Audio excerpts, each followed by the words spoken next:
नमस्कार विद्यार्थी मित्रांनो, आपला सब्जेक्ट चालू आहे पॉवर सिस्टम. विद्यार्थी मित्रांनो, पॉवर सिस्टम मध्ये कोणते कोणते कंटेंट येतात तुम्हाला याबद्दल चांगली माहिती असेल. त्यामध्ये सुरुवातीला जो येतो त्याला आपण इलेक्ट्रिकल पॉवर जनरेशन म्हणतो. इलेक्ट्रिकल पॉवर जे काही जनरेट आपण केलेले आहे वेगवेगळ्या प्लांटद्वारे, वेगवेगळ्या सोर्सेसद्वारे. त्यामध्ये renewable energy sources, non renewable energy sources, त्यानंतर जे काही आपले नॉन रिन्युएबल एनर्जी सोर्सेस आहेत किंवा ज्यांना आपण फॉसिल फ्युएल्स म्हणतो, यांच्यापासून काही वेगवेगळे प्लांट आपण पाहिलेले आहेत. कोणते कोणते प्लांट शिकलो? Thermal power plant, nuclear power plant, hydro power plant, त्यानंतर diesel power plant, gas power plant. या प्रकारचे सगळे प्लांट्स आहेत ज्याच्यामध्ये इलेक्ट्रिसिटी जनरेट केली जाते आणि त्याला आपण म्हणत असतो इलेक्ट्रिकल पॉवर जनरेशन. मग आता ती जी काही तयार केलेली इलेक्ट्रिसिटी आहे, इलेक्ट्रिकल पॉवर जनरेट केलेली जे जनरेशन आहे त्या ठिकाणचं, ते जनरेशन केलेली इलेक्ट्रिसिटी ट्रान्समिट करायची आणि ट्रान्समिशन करून ते त्यानंतर डिस्ट्रीब्यूट करून ते वापरासाठी आणायची आहे. मग विद्यार्थी मित्रांनो, आणखी एक गोष्ट लक्षात घ्या की इलेक्ट्रिकल पॉवर जनरेट करत असताना वेगवेगळ्या प्लांटनी केली, त्याच पद्धतीनं ट्रान्समिशन असेल किंवा डिस्ट्रीब्युशन असेल तर ते सुद्धा करत असताना दोन वेगवेगळ्या मेथडने आपल्याला करता येत असते. त्यापैकी पहिली म्हणजे overhead transmission line, overhead conductors, जे की जमिनीच्या वर असतात म्हणून त्याला ओव्हरहेड म्हणतात. क्लिअर झालं इथपर्यंत? ओके. आणि दुसरा एक प्रकार असतो जो की जमिनीतून इलेक्ट्रिसिटी ट्रान्सफर करायची किंवा डिस्ट्रीब्यूट करायची आहे, तर त्यासाठी जे लागतात they are called as underground cables. मग विद्यार्थी मित्रांनो, दोन्ही मध्ये नेमका काय फरक आहे? पहिला फरक तर एक लक्षात घ्या की जो जमिनीतून आहे त्याला अंडरग्राउंड केबल म्हणा आणि जे जमिनीच्या वरून आहे त्याला ओव्हरहेड ट्रान्समिशन लाईन म्हणू शकतात. हा एक पहिला मुद्दा झाला. बरं, दुसरा एक मुद्दा असा हा अतिशय महत्वाचा, इन केस ऑफ जर ट्रान्समिशन लाईन बघितलं आपण तर बघा, ट्रान्समिशन लाईन ची कॅपॅसिटी ही जास्त असते. कशाची? व्होल्टेज वाहून नेण्याची कॅपॅसिटी जास्त असते. किती? तुम्ही 33 केबी ला वापरा, 66 केबी ला वापरा, 132 केबी वापरा, 220 किलो व्होल्ट वापरा, 440 वापरा, कितीही तुम्हाला रेंज पर्यंत ओव्हरहेड ट्रान्समिशन लाईनने इलेक्ट्रिसिटी ट्रान्सफर करता येत असते. बट इन केस ऑफ जर आपण अंडरग्राउंड केबल पाहिलं तर त्याच्यामध्ये अप टू 66 केबी पर्यंतचा सप्लाय हा अंडरग्राउंड केबलने या ठिकाणून ट्रान्समिशन केला जात असतो. हा एक दुसरा मुद्दा झाला. तिसरा एक मुद्दा अतिशय महत्वाचा, ओव्हरहेड ट्रान्समिशन लाईन मध्ये जर आपण बघितलं तर ओव्हरहेड ट्रान्समिशन लाईन मध्ये जर एखाद्या ठिकाणी कुठं फॉल्ट झाला तर तो जो फॉल्ट आहे तो इझिली आपण डिटेक्ट करू शकतो, कारण ते धडधड दिसते. कसं कसं दिसतंय? धडधड दिसते. का बरं? कारण ते ओव्हरहेड आहे. बट इन केस ऑफ जर आपण अंडरग्राउंड केबल पाहिलं तर ते जमिनीतून कंडक्टर बरीड करून घेऊन गेले जातात. बरीड म्हणजे गाडून नेणे. मग जर ते जमिनीत असतील तर नेमका कुठं फॉल्ट झालाय, नेमका कोणत्या अंतरावर, किती डिस्टन्स वरती तो फॉल्ट झालाय, तर तो डिटेक्ट करणं as compared to overhead transmission line पेक्षा अंडरग्राउंड मध्ये डिफिकल्ट असतो. हा एक मुद्दा झाला. तिसरा मुद्दा, दोघांमध्ये 3 6 मुद्दे इतके कळले तुम्हाला. आता त्याच्या पुढचा मुद्दा सांगत असताना बघा, ट्रान्समिशन लाईन आहे आणि अंडरग्राउंड केबल आहे. नेमकं कोणत्या ठिकाणी कोणती वापरतात? जनरली किंवा मॅक्सिमम ओव्हरहेड ट्रान्समिशन लाईनच वापरली जात असते, ओव्हरहेड डिस्ट्रीब्युशन लाईनच वापरल्या जात असतात. बट काही ठिकाणी कुठं कुठं वापरतात ते सांगतो. जिथं हायली डेन्स्ड पॉप्युलेशन आहे, याचा अर्थ खूप गर्दीतलं पॉप्युलेशन असेल तर तिथं छोट्या छोट्या गल्ल्या बोळ्यांमधून जर तुम्हाला इलेक्ट्रिसिटी घेऊन जायचंय आणि जर छोट्या छोट्या घरांच्या ह्याच्यामध्ये डिस्टन्स कमी असेल तर त्या ठिकाणी जर ओव्हरहेड लाईन थ्रू जर इलेक्ट्रिसिटी ट्रान्सफर केली, जर इथून तिथं पाठवण्याचा प्रयत्न केला तर असं होऊ शकतं की बिल्डिंगच्या ते खूप जवळ येऊ शकते आणि त्याच्यापासून इलेक्ट्रिसिटीचा धोका निर्माण होऊ शकतो. म्हणून तशा ठिकाणी हे अंडरग्राऊंड केबल्सने इलेक्ट्रिसिटी एका ठिकाणाहून दुसऱ्या ठिकाणी घेऊन गेली जात असते. ओके. दुसरा एक मुद्दा, जिथं हाय म्हणजे असं म्हणता येईल की व्हेरी व्हेरी व्हीआयपी लोक जिथं असतात, व्हीआयपी लोक बरं का, त्या ठिकाणी सुद्धा अंडरग्राऊंड केबलने इलेक्ट्रिसिटी घेऊन गेली जाते. बरं कोणते व्हीआयपी? व्हीआयपी म्हणजे सांगतो उदाहरणार्थ, समजा पीएमओ प्राईम मिनिस्टर साहेबांचं घर, सीएमओ चीफ मिनिस्टर साहेबांचं घर, अशा ठिकाणी बाहेर देशातले सुद्धा मोठे मोठे जे लोक असतात, जे प्रेसिडेंट असतील, तिथले जे देशाचे जे प्रमुख असतील ते येत असतात. आणि समजा जर प्राईम मिनिस्टरच्या घराकडे, प्राईम मिनिस्टरच्या ऑफिसकडे, चीफ मिनिस्टरच्या ऑफिसकडे, घराकडे जर असे ट्रान्समिशन लाईन किंवा आपण जे काही कंडक्टर्स पाहतोय जर ओव्हरहेड असतील डिस्ट्रीब्युशन करण्यासाठी इलेक्ट्रिसिटीचं किंवा इलेक्ट्रिसिटी एका ठिकाणाहून दुसऱ्या ठिकाणी घेऊन जाण्याचं, तर ते दिसायला खूप खराब दिसल. अशा ठिकाणी हे बाहेरच्या लोकांना अट्रॅक्ट करण्यासाठी असं म्हणतो मी, त्या ठिकाणी अंडरग्राऊंड इलेक्ट्रिसिटी ट्रान्सफर केली जात असते. एक तर खूप छोट्या मोठ्या गल्ल्याबोळांनी, खूप छोट्या मोठ्या गल्ल्याबोळांनी हायली डेन्स्ड पॉप्युलेशन जिथं असेल त्या ठिकाणी अंडरग्राऊंड केबल वापरतात. आणि दुसरा प्रकार व्हीव्हीआयपी लोक, व्हीव्हीआयपी म्हणतो, नुसते व्हीआयपी नाही, व्हीआयपी तर ढिगाऱ्यावर येतं, त्यांच्या घराकडे तसला काही कार्यक्रम नसतो, पोल पासूनच इलेक्ट्रिसिटी गेलेली तर तिथूनच कनेक्शन घ्यायचं, कितीही खराब दिसू देणं घेणार नाही. पण जिथं जिथं व्हीव्हीआयपी लोक असतात, व्हेरी इम्पॉर्टंट पर्सन असं म्हणतो मी, व्हेरी व्हेरी इम्पॉर्टंट पर्सन, अशा ठिकाणी अंडरग्राऊंड केबलने इलेक्ट्रिसिटी घेऊन गेली जात असते. पुढचा एक मुद्दा दोघांमधला फरक क्लिअर करून देण्यासाठी या ठिकाणी उभा आहे. बर, पुढचा मुद्दा असा आहे की अंडरग्राऊंड केबल आणि ओव्हरहेड ट्रान्समिशन लाईन मध्ये जर बघितलं तर इनिशियल कॉस्टिंग जे असते ते बघा, अंडरग्राऊंड केबल आहे, तुम्हाला जर ती केबल घेऊन जायचंय काय करावं लागतं, जमिनीमध्ये याकडून त्याकडेपर्यंत म्हणजे या ठिकाणून त्या ठिकाणपर्यंत जिथपर्यंत तुम्हाला वायर जमिनीमध्ये बरीड करायचंय, गाडून घेऊन जायचंय, तिथपर्यंत जमीन खोदून न्यावं लागतं. जमीन खोदायची, तो खोदण्याचा खर्च आला. त्यानंतर त्या जमिनीमध्ये जे काही केबल यूज करायचे अंडरग्राऊंड केबल, तो केबल सुद्धा बनवत असताना हे जे आपले घरातले वायर असतात छोटे छोटे चिल्लर चिल्लर, तसलं जर वायर बनवलं तर 2 दिवसात त्याचा कार्यक्रम होऊन जाईल. याचं कारण काय आहे, एक तर जमिनीत माती असते, त्या मातीमध्ये वेगवेगळ्या प्रकारचे मॉइश्चर कंटेंट असतात, वेगवेगळे कंटेंट्स असतात. कधी पाऊस पडला तर तिथं चिखल होतो, मध्ये पाणी मुरतं त्याच्यामध्ये. आणि असं जर घडलं, जर साधं वायर त्याच्यामध्ये टाकलं तर त्या केसमध्ये ते वायर टिकणार नाही. आणि दररोज जे तुम्ही नंतर जे भुजून टाकलं होतं वायर गाडून त्या ठिकाणी, ते पुन्हा रोजच उकरत बसावं लागेल, रोजच तेवढंच काम लागेल, बरोबर आहे, हे असं चालणार नाही. मग अशा ठिकाणी जे काही केबल यूज केले जात असतात ते केबल एकदम हायली क्वालिटीचे असतात. बर, नुसतं एकच बनवायचं का? नाही, वेगवेगळ्या प्रकारचे लेयर असतात. कशासाठी?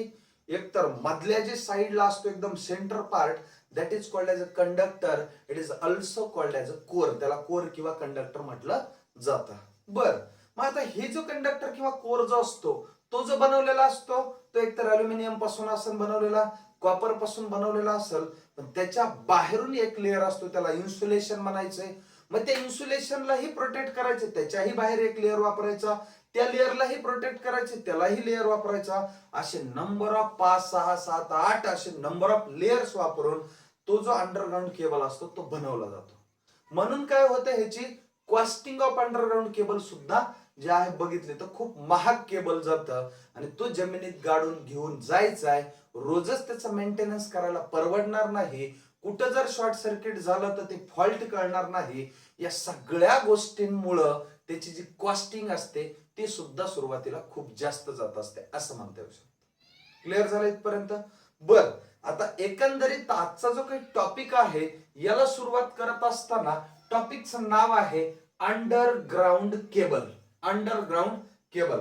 विद्यार्थी मित्रांनो, मी तुम्हाला एक शाश्वतीपूर्वक एक गोष्ट सांगतो या ठिकाणी, ज्या काही परीक्षा असतील, ट्रान्सको, जनको, डिस्कॉम, त्याच्यातले येई, जेई, आणखी ज्या हायर असतात ते इंटरनल नोटिफिकेशन जे की ऑलरेडी ज्यांचा अनुभव आहे त्याच्यावरती ज्या काही मोठ्या पदाच्या नोकरीसाठीच्या व्हॅकन्सीज येतात, प्रत्येकच ठिकाणी अंडरग्राऊंड केबल वरती एखाद दुसरा क्वेश्चन येतो म्हणजे येतोच. हे सांगितलं MSCB च्या बद्दल.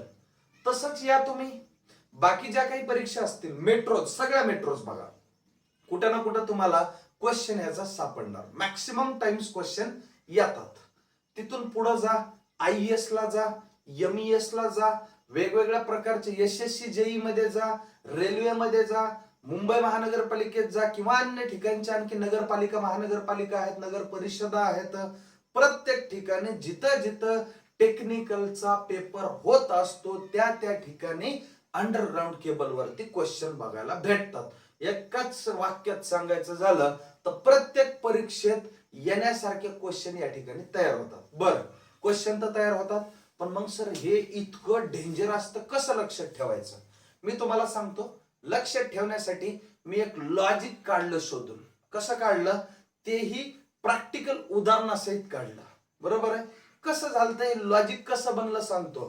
क्वेश्चन कसे येतात तेही सांगतो. मागच्या डिस्काउंट ट्रान्सको जनकोला कसे आले होते तेही क्लिअर करून देतो. सगळ्या गोष्टींचा आपण या ठिकाणी इत्यंभूत माहिती पाहणार आहोत. मित्रांनो बघा, क्वेश्चन असा येतो की हे जे बेडिंग दिसतंय हे कशापासून बनलेलं असतंय, त्याचं मटेरियल विचारतात. बरं ठीक आहे, त्याच्यापासून बनलं तर ते नेमकं काम काय करतं असंही असतं. म्हणजे एक तर त्याचं नाव काय, त्याचं मटेरियल काय आणि त्याचं फंक्शन काय, ते कोणापासून कोणाला प्रोटेक्ट करतं, कशा पद्धतीने बनवलेलं जातं, त्या सगळ्या गोष्टींबद्दलचे क्वेश्चन विचारतात. कधी कधी क्वेश्चन असा येतो, बेडिंगच्या वरचं लेअर कोणतं, खालचं लेअर कोणतं, आर्मरिंग कशापासून बनवलं, अशा पद्धतीनं वेगवेगळ्या प्रकारचे या ठिकाणी क्वेश्चन्स तुम्हाला पाहायला भेटतात. मी या ठिकाणी एक चित्र काढलेलं आहे आणि या चित्राच्या साहाय्याने तुम्हाला नंबर ऑफ कन्सेप्ट जे आहेत अंडरग्राऊंड केबलचे ते इझिली लक्षात राहण्यासारखे, एन्जॉय करत करत शिकायचे असे कन्सेप्ट या ठिकाणी आपण बनवलेले आहेत. मी तुम्हाला सांगतो, मी लेक्चर घेत होतो. लेक्चर घेताना एक जण आला, दरवाजापाशी उभारला, सर 2 मिनिट तुमच्या सोबत बोलायचंय म्हणे. थोडासा ओळखीचा होता. मी आलो बाहेर, लेक्चर चालू असताना त्यांना लगेच बाहेर आल्या मला LIC वाल्या पॉलिसी समजून सांगायला सुरू केलं. सर LIC ची एखादी पॉलिसी घ्या. मी म्हटलं ठीक आहे, सध्या आता माझं लेक्चर सुटू द्या, बघूयात आपण त्याचं काय करायचंय ते. नंतर तो कसा तरी त्याला बाहेर काढून दिलं. त्याच दिवशी दुसरा एक व्यक्ती आला. कदाचित त्या काळात कुठंतरी वेगवेगळ्या त्या पॉलिसीज मध्ये सुद्धा वेगवेगळं काहीतरी, समजा असं म्हणता येईल की स्कीम वगैरे असतील. तर दुसरा एक ओळखीचा आला, तो सुद्धा आला आणि त्यानं सुद्धा तसंच मला बाहेर बोलवलं आणि म्हणे सर कधी पॉलिसी घ्या आपल्याकडून LIC ची. मग मी शिकवत होतो अंडरग्राऊंड केबल. असंच त्या ठिकाणी चित्र सुद्धा काढलं होतं. असंच त्या ठिकाणी चित्र काढलं होतं बोर्डवरती. मी असे नाव लिहून दिले होते. बरोबर, हे नाव लिहून दिले होते. आणि मग मी मध्ये गेलो आणि विद्यार्थ्यांना म्हटलं सब LIC वाले हे. हे ऍक्च्युअल मध्ये घडलेली गोष्ट समजून सांगतो तुम्हाला. बघा इकडं काय म्हटलं मी, सब LIC वाले हे. बघा इकडं सब LIC वाले है. ओके, आता बघा पहिला मुद्दा काय कळलं तुम्हाला ह्याच्यापासून, की नंबर ऑफ लेअर जे असतात यांचा सिक्वेन्स चुकूच शकत नाही. तुम्ही ठरविलं ना चुकवायचंय तरी चुकू शकत नाही, कारण सब LIC वाले हे. मी मध्ये गेलो आणि लेक्चर मध्ये सांगितलं सगळ्याच्या सगळे LIC वालेच लोक येऊ लागलेत आता. कारण काय, ते सर्विंग. बघा, S म्हणजे सर्विंग, A म्हणजे आर्मरिंग, B म्हणजे बेडिंग, L म्हणजे लीड शीथ, I म्हणजे इन्सुलेशन आणि C म्हणजे कोर किंवा कंडक्टर. कोर किंवा कंडक्टर आपण असं म्हणू शकतो. एकंदरीत तुम्हाला याच्यावरून काय कळलं मित्रांनो, एकच गोष्ट कळली याच्यावरून, यांचा सिक्वेन्स जिंदगीत चुकणार नाही. येऊ द्या ना, बेडिंगच्या वरचं लेअर कोणतं, इथं बघ बेडिंग आहे, त्याच्या वरचं लेअर A असणार आर्मरिंग. बेडिंगच्या खालचं लेअर कोणतं, बेडिंग. बेडिंगच्या खालचं लेअर कोणतं, लीड शीथ. त्याचंच नाव मेटॅलिक शीथ सुद्धा असतं. लीड शीथ किंवा त्याला मेटॅलिक शीथ सुद्धा म्हणतात. सगळ्यात वरच्या लेअरचं नाव काय लगेच कळतंय, सर्विंग. त्याला काय म्हणतो आपण, सर्विंग. सगळ्यात मधलं लेअर कोणतं, सगळ्यात मधला जो काही पार्ट आहे त्याचं नाव काय, लगेच कळतं, कोर किंवा कंडक्टर. एकच लॉजिक आहे, जिंदगीत पुन्हा कशाही क्वेश्चन खालीवर आले तर विसरणार नाही, गॅरंटी. बर, जर समजा ह्याचा काय फायदा झाला मित्रांनो, ह्याचा एक फायदा झाला. काय होतं की तुम्हाला जर मी केबल शिकवलं तर तुम्हाला हे सगळेच नाव तर माहित असतात. काय म्हणलं मी, कंडक्टर माहित असतं, इन्सुलेशन माहित असतं, लीड शीट माहित असतं, सर्विंग माहित असतं, आर्मरिंग माहित असतं, बेडिंग माहित असतं. पण होता काय, ह्यांचा सिक्वेन्स खालीवर होऊ शकतो इफ जर हे अशा प्रकारचं आपल्याकडे लॉजिक नसेल तर. बघा याच्यावरून काय गोष्ट कळली तुम्हाला, 1 नंबरला सर्विंग येणार, 2 नंबरला आर्मरिंग येणार, 3 नंबरला बेडिंग येणार, 4 नंबरला लीड शीट येणार, 5 नंबरला इन्सुलेशन येणार आणि 6 नंबरला कोर किंवा कंडक्टर येणार. यांचा सिक्वेन्स पहिली गोष्ट पाठ झाला. ओके, जबरदस्त पॉइंट आहे. आता पुढचा मुद्दा, आणखी एक गोष्ट महत्वाची सांगतो, बाहेरचा मधल्याला प्रोटेक्ट करतो. काय म्हणलं रे मी, बाहेरचा मधल्याला प्रोटेक्ट करतो. बघा फॉर एक्झाम्पल हे जे काही सर्विंग आहे ना, सर्विंग हा प्रोटेक्ट करतो याला, ह्याचं नाव आहे आर्मरिंग.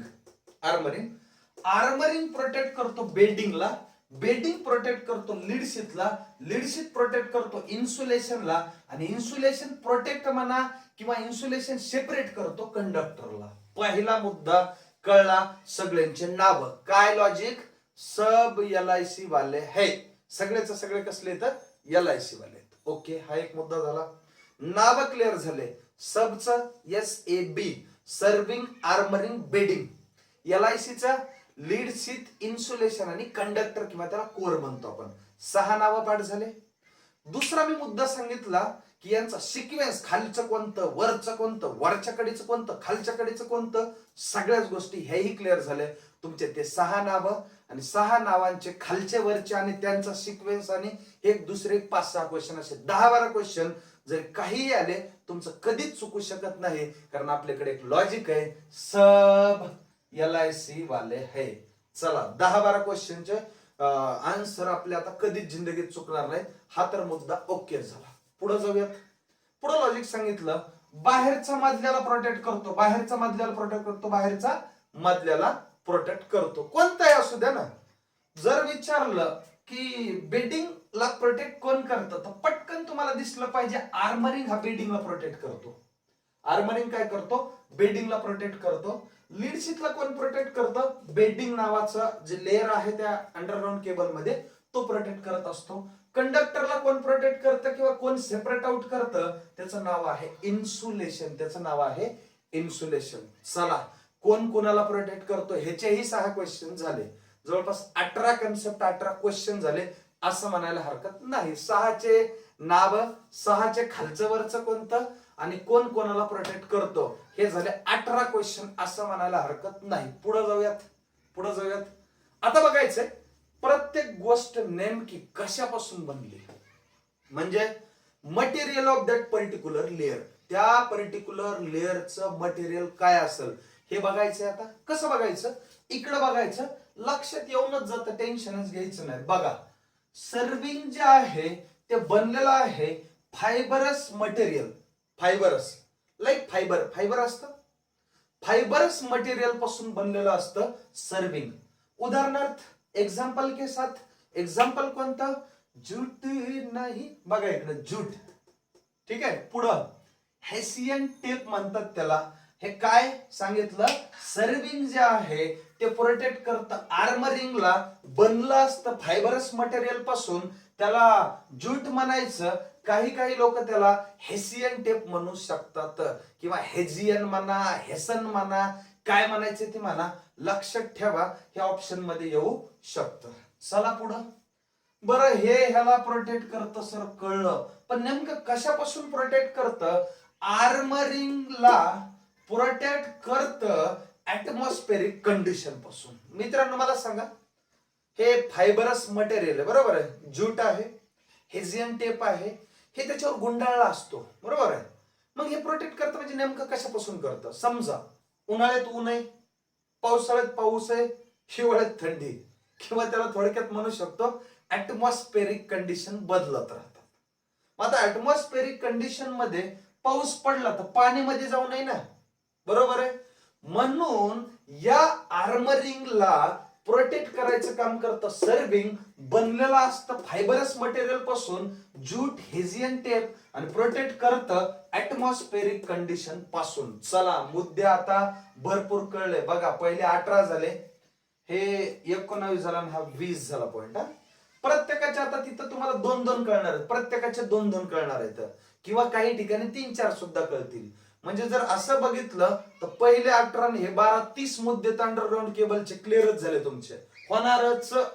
कसे क्वेश्चन येऊ द्या, आणि तुम्ही ह्याच्या रिलेटेड थेरॉटिकल क्वेश्चन जाऊन बघायचे कुठल्याही पुस्तकामध्ये, तुम्ही बघितल्या पटकन तुमच्या डोक्यातलं जे उत्तर आहे ते ऑप्शन कितव्या नंबरला दिलंय तेवढंच फक्त शोधणार येतं. कारण आपल्याकडे लॉजिक आहे सब LIC वाले हे खतम. चलो दुसरं लेअर जे आहे हे बाहेरच्या साईडचं, it is outermost layer. ह्याच्या मधलं जे आहे जस्ट मधलं, त्याचं नाव आहे आर्मरिंग. त्याचं नाव काय आहे? आर्मरिंग म्हणायला हरकत नाही.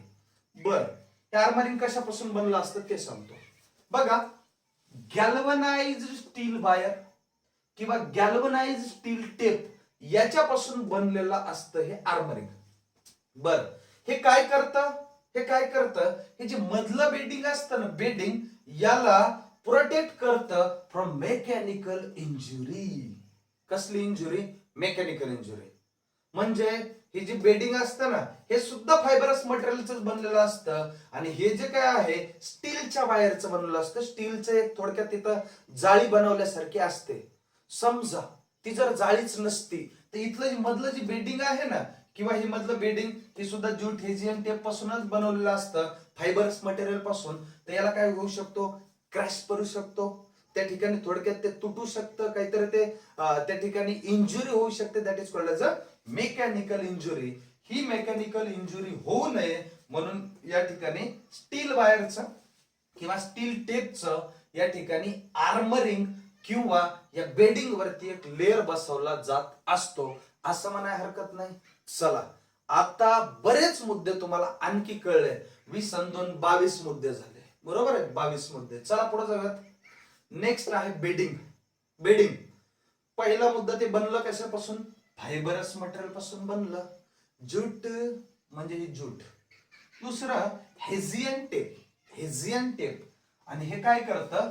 Protect from corrosion. कोणाला प्रोटेक्ट करतं? ही जी लीड शीत आहे ना, किंवा मेटॅलिक शीत आहे ना, मेटलचं बनवलेलं असतं, ते लीडचं असतं किंवा मेटलचं असतं. बघा इकडं, किंवा लीड असतं, अल्युमिनियम असतं, याला प्रोटेक्ट करतं. मी पहिला मुद्दा सांगितला ना, बाहेरचं मधल्याला प्रोटेक्ट करतं, हे ह्याला प्रोटेक्ट करतं, हे ह्याला प्रोटेक्ट करतं, म्हणजे बाहेरचं मधल्याला प्रोटेक्ट करायचं काम करत असतं, बरोबर आहे. पुढचा मी मुद्दा क्लिअर करून देतो. हे बेडिंग जे आहे फायबरस मटेरियल पासून बनवलंय, ज्यूट हेजियन टेप पासून बनवलंय. मग याला प्रोटेक्ट करण्यासाठी, किंवा हे कशाला प्रोटेक्ट करतं? या लीड शीतला, किंवा याला मेटॅलिक शीत म्हणतात, जे की बनलं आहे लीड किंवा अल्युमिनियम पासून. लीड किंवा अल्युमिनियम पासून ते बनवलेलं असतं. मग protection from moisture, acid, alkali. ऐका, हे प्रोटेक्ट करतं याला, हे प्रोटेक्ट करतं याला. कळायले की नाही? म्हणजे सरळ सरळ काय, लीड शीतला प्रोटेक्ट कोण करतं? बेडिंग. कशापासून? करोजन पासून. काय होतं? ही जी लीड शीत आहे किंवा मेटॅलिक शीत आहे, ते मेटलचं बनवलेलं आहे थोडक्यात, किंवा लीडचं आहे, अल्युमिनियमचं आहे. मग यांना करोजन होऊ शकतं ना.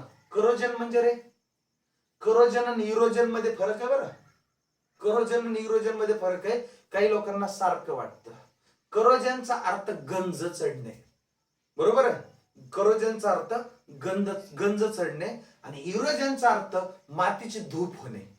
इरोजन म्हणजे सॉइल इरोजन असतं ते, बरोबर आहे. जमिनीतली जी माती असते ना, जमिनीवरची, त्याचं इरोजन म्हणजे त्याचे धूप होणे, धूप होणे. म्हणजे productive or the yield capacity of that particular माती ऑर द, ते जे काही मड, तिथलं जे काही माती दिसते त्याची yielding capacity, that is productivity असं म्हणतात, ते कमी होणे, त्याला इरोजन म्हणतात. आपल्याला इरोजन नाही पाहिजे, तर करोजन पाहिजे. आणि करोजन कशाला होत असतं? समजा लोखंड आहे, लोखंडाचा एक अँगल आहे, ते जर मातीत पडला तर त्याला काय होतं? गंज चढतो, बरोबर आहे की नाही? म्हणजे माती त्याला काय करते, थोडक्यात खराब करायला लावते. खूप दिवस जर राहिला तर ते लोखंड असेल किंवा ते जर अँगल जो आहे ना तो खराब व्हायला लागतो. ह्याचा अर्थ करोजन आहे. बरोबर आहे? तर हे जे काय आहे बेडिंग, ते लीड शीथ किंवा मेटॅलिक शीथला प्रोटेक्ट करतं, प्रोटेक्ट फ्रॉम द करोजन. कशापासून प्रोटेक्ट करतं? करोजन पासून प्रोटेक्ट करतं. हे मधल्याला प्रोटेक्ट करत असतं. बर, पुढचा मुद्दा, लीड शीथ किंवा मेटॅलिक शीथ बनली जाते लीड किंवा अल्युमिनियम सारख्या मटेरियल पासून. बरोबर आहे? ओके. आता हे सुद्धा प्रोटेक्ट कोणाला करणार? इन्सुलेशनला. कशापासून? मॉइश्चर पासून, ऍसिड पासून, अल्कली पासून, अल्कलाइन पासून, याच्यापासून इन्सुलेशनला प्रोटेक्ट करायचं काम करत असतं लीड शीथ किंवा मेटॅलिक शीथ म्हणतो. मित्रांनो, काय हे मुद्दा क्लिअर करून घ्या. ऐका, जमीन आहे, जमिनीमध्ये पाणीचं प्रमाण असणार, मॉइश्चरचं प्रमाण असणार, त्याच्यामध्ये ऍसिड्स असणार, अल्कलीज असणार. याच्यामुळे काय होऊ शकतं, जे काही इन्सुलेशन त्या ठिकाणी प्रोव्हाइड केलेलं आहे त्या कंडक्टरवरती, त्या अंडरग्राउंड केबलच्या मध्ये जे काही इन्सुलेशन प्रोव्हाइड केलेलं आहे ते इम्प्रेग्नेटेड पेपरचं असू शकतं, पीव्हीसी पाईप असू शकतो, पॉलिव्हिनिल क्लोराईडचा असू शकतो, किंवा वार्निश कॅम्ब्रिकचा असू शकतं, किंवा रबर मिनरल कंपाऊंड पासून बनवलेलं असू शकतं. कुठलंही इन्सुलेशन असू द्या, या इन्सुलेशनला जे मॉइश्चर पासून प्रोटेक्ट करण्याचं जे काम करत असतं त्याचं नाव आहे लीड शीथ किंवा मेटॅलिक शीथ म्हणतात. हा प्रोटेक्ट करतो इन्सुलेशनला, ते इन्सुलेशन किंवा इम्प्रेग्नेटेड पेपरला तो काय करत असतो, प्रोटेक्शन करायचं काम करत असतो. मग इन्सुलेशनला काय होऊ शकतं, मॉइश्चरमुळे ते खराब होऊ शकतं ना इन्सुलेशन. इन्सुलेशन जर ब्रेक झालं तर, इन्सुलेशन जर खराब झालं त्याला आपण पंक्चर झालं म्हणू शकतो. ते जर झालं तर जे मधले कंडक्टर आहेत ना, कंडक्टर एकमेकाला कुठंतरी टच होतील आणि त्या टचमुळे तिथं शॉर्ट सर्किट होईल, आणि शॉर्ट सर्किट जर झालं तर सगळा सत्यानाश होऊ शकतो. म्हणून इन्सुलेशनला सुद्धा प्रोटेक्ट करणं गरजेचं असतं. आणि इन्सुलेशनला प्रोटेक्ट करण्यासाठी कोण काम करतं, ज्याचं नाव आहे लीड शीथ किंवा मेटॅलिक शीथ, जे बनलं लीड किंवा अल्युमिनियम पासून, आणि प्रोटेक्शन करतं कोणाचं, protect insulation from the moisture, acid और अल्कली, असं म्हणायला हरकत नाही. ओके, चला पुढे जाऊयात. आणखी तेच त्याचं पुढचंच नाव आहे इन्सुलेशन, किंवा त्याला काही ठिकाणी पेपर इन्सुलेशन म्हणतात. मी पेपर इन्सुलेशन मुद्दा म्हणून लिहिलं नाही, इन्सुलेशन लिहिलं कारण आपल्याला ते LIC चा आय येतोय म्हणून इन्सुलेशन लिहिलं. कंसात लिहिलं मी इम्प्रेग्नेटेड पेपर. त्याचं नाव काय लिहिलं, इम्प्रेग्नेटेड पेपर म्हणा, वार्निश्ड कॅम्ब्रिक म्हणा, रबर म्हणा, mineral compound, rubber mineral compound म्हणा, पीव्हीसी म्हणा, त्याच्यानंतर इंडियन रबर ज्याला VIR म्हणतात, व्हॅल्कनाइज्ड इंडियन रबर, कशापासूनही इन्सुलेशन बनवलं जाऊ शकतं. मग ह्या इन्सुलेशनला प्रोटेक्ट करायचं तर काय लागेल रे, बाहेर लीड शीथ लागेल, मेटॅलिक शीथ लागेल. ते कशापासून प्रोटेक्ट करेल, मॉइश्चर पासून इन्सुलेशनला प्रोटेक्ट करायचं काम करत असतं. आणि शेवटी सगळ्यात मध्ये कंडक्टर आहे, त्याचं नाव कोर आहे, कोर म्हणतात किंवा त्याला कंडक्टर म्हणतात. मित्रांनो, ज्याच्यासाठी सगळं 8 तास चालू आहे ना, ज्याच्यासाठी सगळं 8 तास चालू आहे ना, तो म्हणजे कोर किंवा कंडक्टर. तो म्हणजे काय असतो, कोर किंवा कंडक्टर. ह्याला काय करायचंय, याला काय करायचंय, प्रोटेक्ट करायचंय. पण ह्याचं काम काय आहे, मुळात याचं काम आहे इलेक्ट्रिसिटी ट्रान्सफर करणं. या बाहेरच्याचं काम ह्या मधल्याला प्रोटेक्ट करून ह्याला शेवटच्याला टिकवून ठेवणं, सगळ्यांचं काम बरं का. आणि जर हे चांगला राहिला तर तो कंडक्टर काय करेल, तो कोर काय काम करेल, इलेक्ट्रिसिटी ट्रान्सफर करेल एका ठिकाणाहून दुसऱ्या ठिकाणी. जबरदस्त. हेच तर आपल्याला पाहिजे. कारण मी सांगितलं ना तुम्हाला, जे ओव्हरहेड ट्रान्समिशन लाईन असू द्या, ओव्हरहेड कंडक्टर्स असू द्या, किंवा आपलं अंडरग्राउंड केबल असू द्या, सगळ्यांचं काम काय आहे, तेच की इलेक्ट्रिसिटी एका ठिकाणाहून दुसऱ्या ठिकाणी ट्रान्सफर करायची. मग त्याचं काम जो आहे तो कोण काम करणार आहे, त्याचं नाव कोर, किंवा त्याला असं म्हटलं जातं कंडक्टर, त्याला असं म्हटलं जातं कंडक्टर.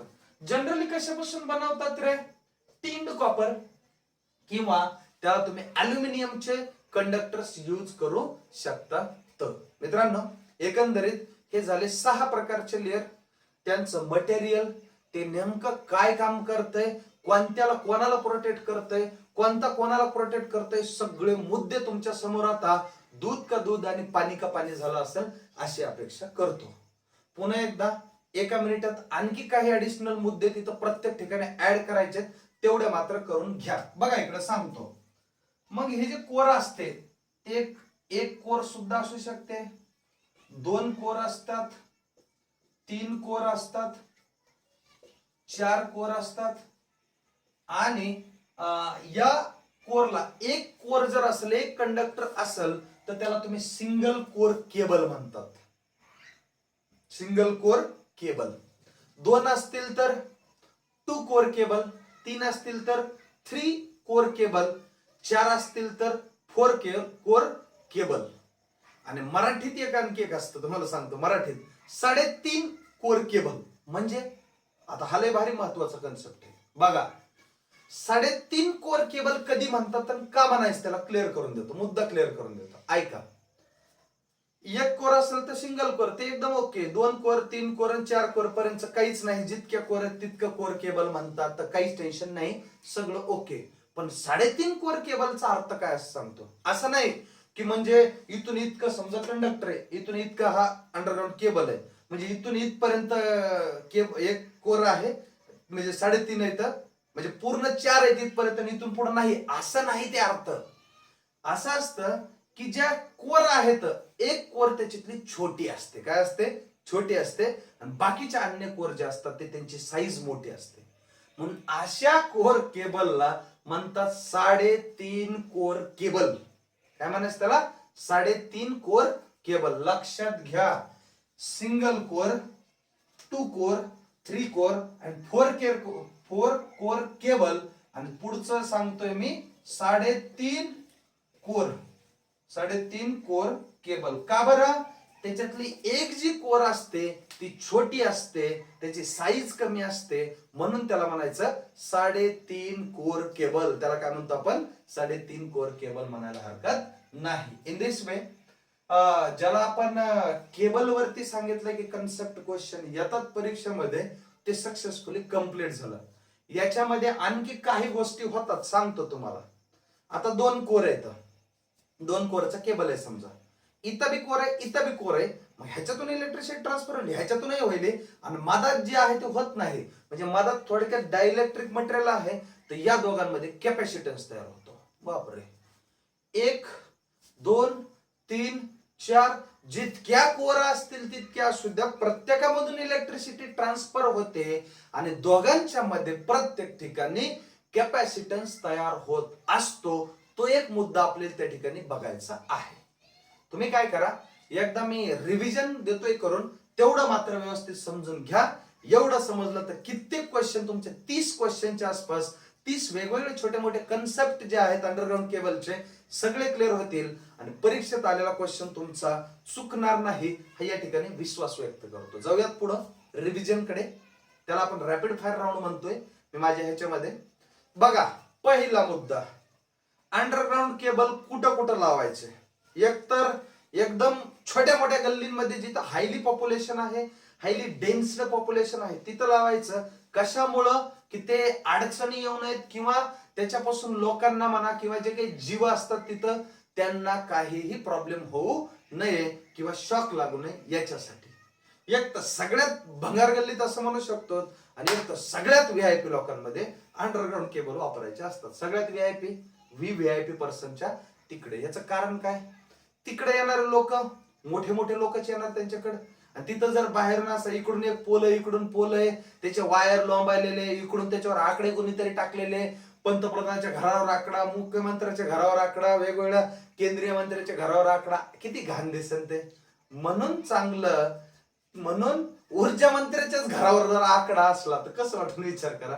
म्हणून चांगलं दिसावं त्या ठिकाणी अंडरग्राऊंड केबलने इलेक्ट्रिसिटी ट्रान्समिट केली जात असते, इलेक्ट्रिसिटी ट्रान्समिट डिस्ट्रीब्यूट केली जात असते. हा पहिला मुद्दा झाला. बर, चांगले वाईट पॉइंट सांगितले मी तुम्हाला. अंडरग्राऊंड केबल जो आहे, ऐका, अंडरग्राऊंड केबल मध्ये फॉल्ट झाला तर लवकर सापडत नाही. नेमकी जमीन कुठं खोदायची, बरोबर आहे, पॉइंटच लवकर सापडत नाही. हा एक वाईट मुद्दा आहे त्याच्यातला. चांगला मुद्दा आहे की दिसायला चांगलं दिसतं, काय ते दिसतच नाही त्याच्यामुळे ते चांगलं असतं. ओव्हरहेड लाईन मध्ये ते नुसतं दिसतं म्हणून ती चांगलं दिसत नाही. आता तुम्ही म्हणता सर ट्रान्समिशन लाईन तर किती भारी दिसते. अरे ते ट्रान्समिशन लाईनचे मोठे मोठे जे सपोर्ट असतात तिकडं फक्त बघायला मजा येते.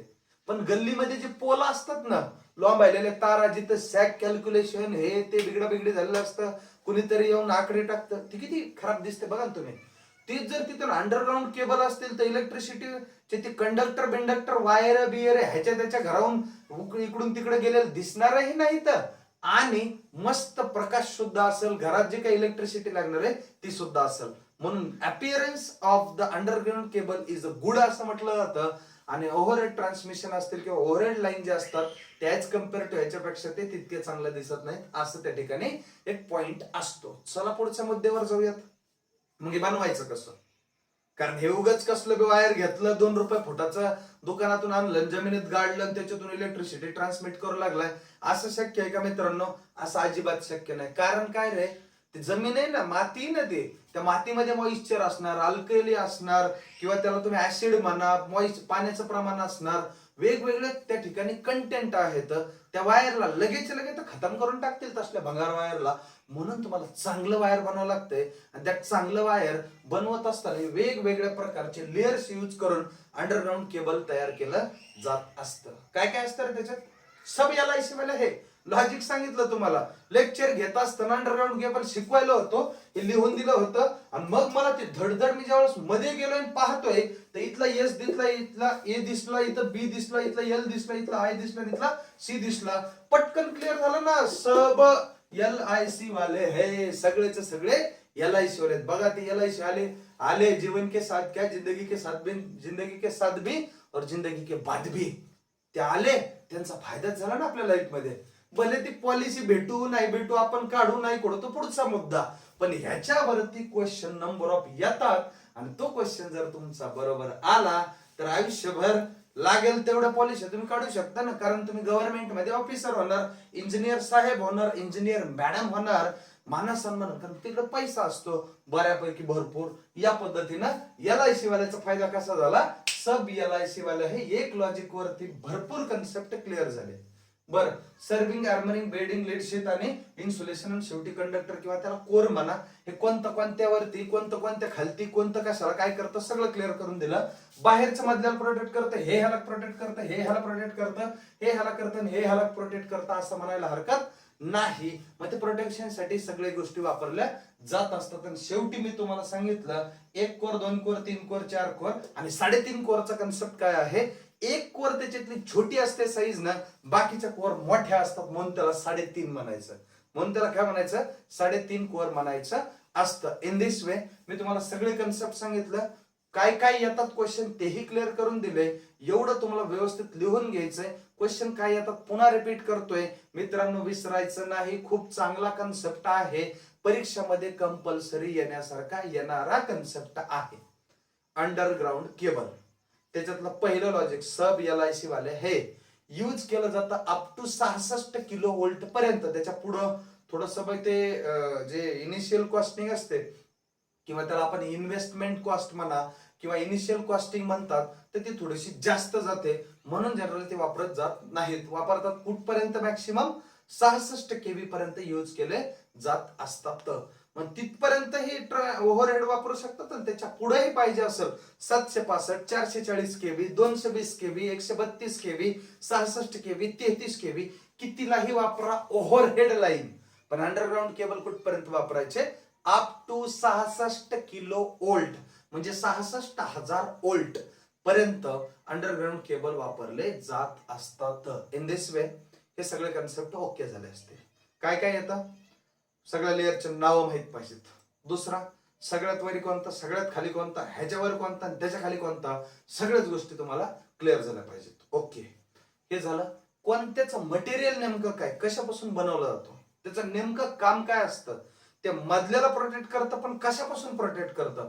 मॉइश्चर पासून करतं, आपल्या एन्व्हायरमेंटल कंडिशन पासून करतं, की काय नेमकं एक्झॅक्टली कारण आहे, ही प्रत्येक गोष्ट तुम्हाला त्याच्यातली माहित असणं गरजेचं आहे. मी आता बाजूला सरकतो, व्यवस्थितरित्या चित्र ड्रॉ करा आणि चित्र ड्रॉ करून व्यवस्थितरित्या सगळे मुद्दे लिहून घ्या. बघा मित्रांनो, आता एकंदरीत तुम्ही सगळ्या गोष्टी, आता जो आपला अंडरग्राऊंड केबल आहे त्याच्याबद्दल सगळ्या गोष्टी तुम्ही आता समजून घेतल्या असतील. विद्यार्थी मित्रांनो, याच्यामध्ये असणाऱ्या महत्वाच्या गोष्टी तुम्हाला क्लिअर करून दिल्या मी. त्यातला सगळ्यात जास्त जर महत्व कोणाला असेल तर त्याचं नाव आहे कंडक्टरला किंवा कोरला. पण मग त्याला सांभाळायचं जर असेल, त्याला जर व्यवस्थितरित्या मेंटेन करायचंय, खराब होऊ द्यायचं नाही, तर वेगवेगळ्या प्रकारचे लेअर सुद्धा त्या ठिकाणी असणं गरजेचं असतं. जस्ट कंडक्टर किंवा कोरच्या वर काय असतं रे, त्याचं नाव असतं इन्सुलेशन किंवा पेपर इन्सुलेशन म्हणा. मग आता कोणत्या कोणत्या प्रकारचे इन्सुलेशन असतात, त्यांच्या प्रॉपर्टीज काय असल्या पाहिजेत, बरोबर आहे, किंवा रिक्वायरमेंट ऑफ गुड इन्सुलेशन असं म्हणायला हरकत नाही. मी वन बाय वन तुमचे मुद्दे क्लिअर करून देण्याचं काम या ठिकाणी करतोय. बघा इकडं हेडिंग टाकताना मी प्रॉपर्टीज लिहितोय बरं. कशाच्या? प्रॉपर्टीज ऑफ इन्सुलेशन असं हेडिंग टाकायला हरकत नाही. बरं, ह्या असल्या पाहिजेत बरं का. डिझायर्ड प्रॉपर्टीज ऑफ इन्सुलेशन काय आहेत क्लिअर करून घ्या. बघा, पहिला मुद्दा जो आहे त्याचं रेजिस्टन्स शुड बी हाय. मी कंसात लिहून देतो. रेजिस्टन्स कसा असला पाहिजे? हाय असला पाहिजे. कारण काय रे, जर समजा रेजिस्टन्स हाय जर नसला तर काय होईल? या कोर मधला किंवा या कंडक्टर मधला जो काही सप्लाय आहे तो दुसऱ्याकडे जाऊ शकतो इफ द रेजिस्टन्स इज लेस, असं म्हणता येऊ शकतं. हा झाला पहिला मुद्दा. ओके, दुसरा मुद्दा ह्याच्यामध्ये सांगत असताना त्याची जर बघितली आपण तर मेकॅनिकल स्ट्रेंथ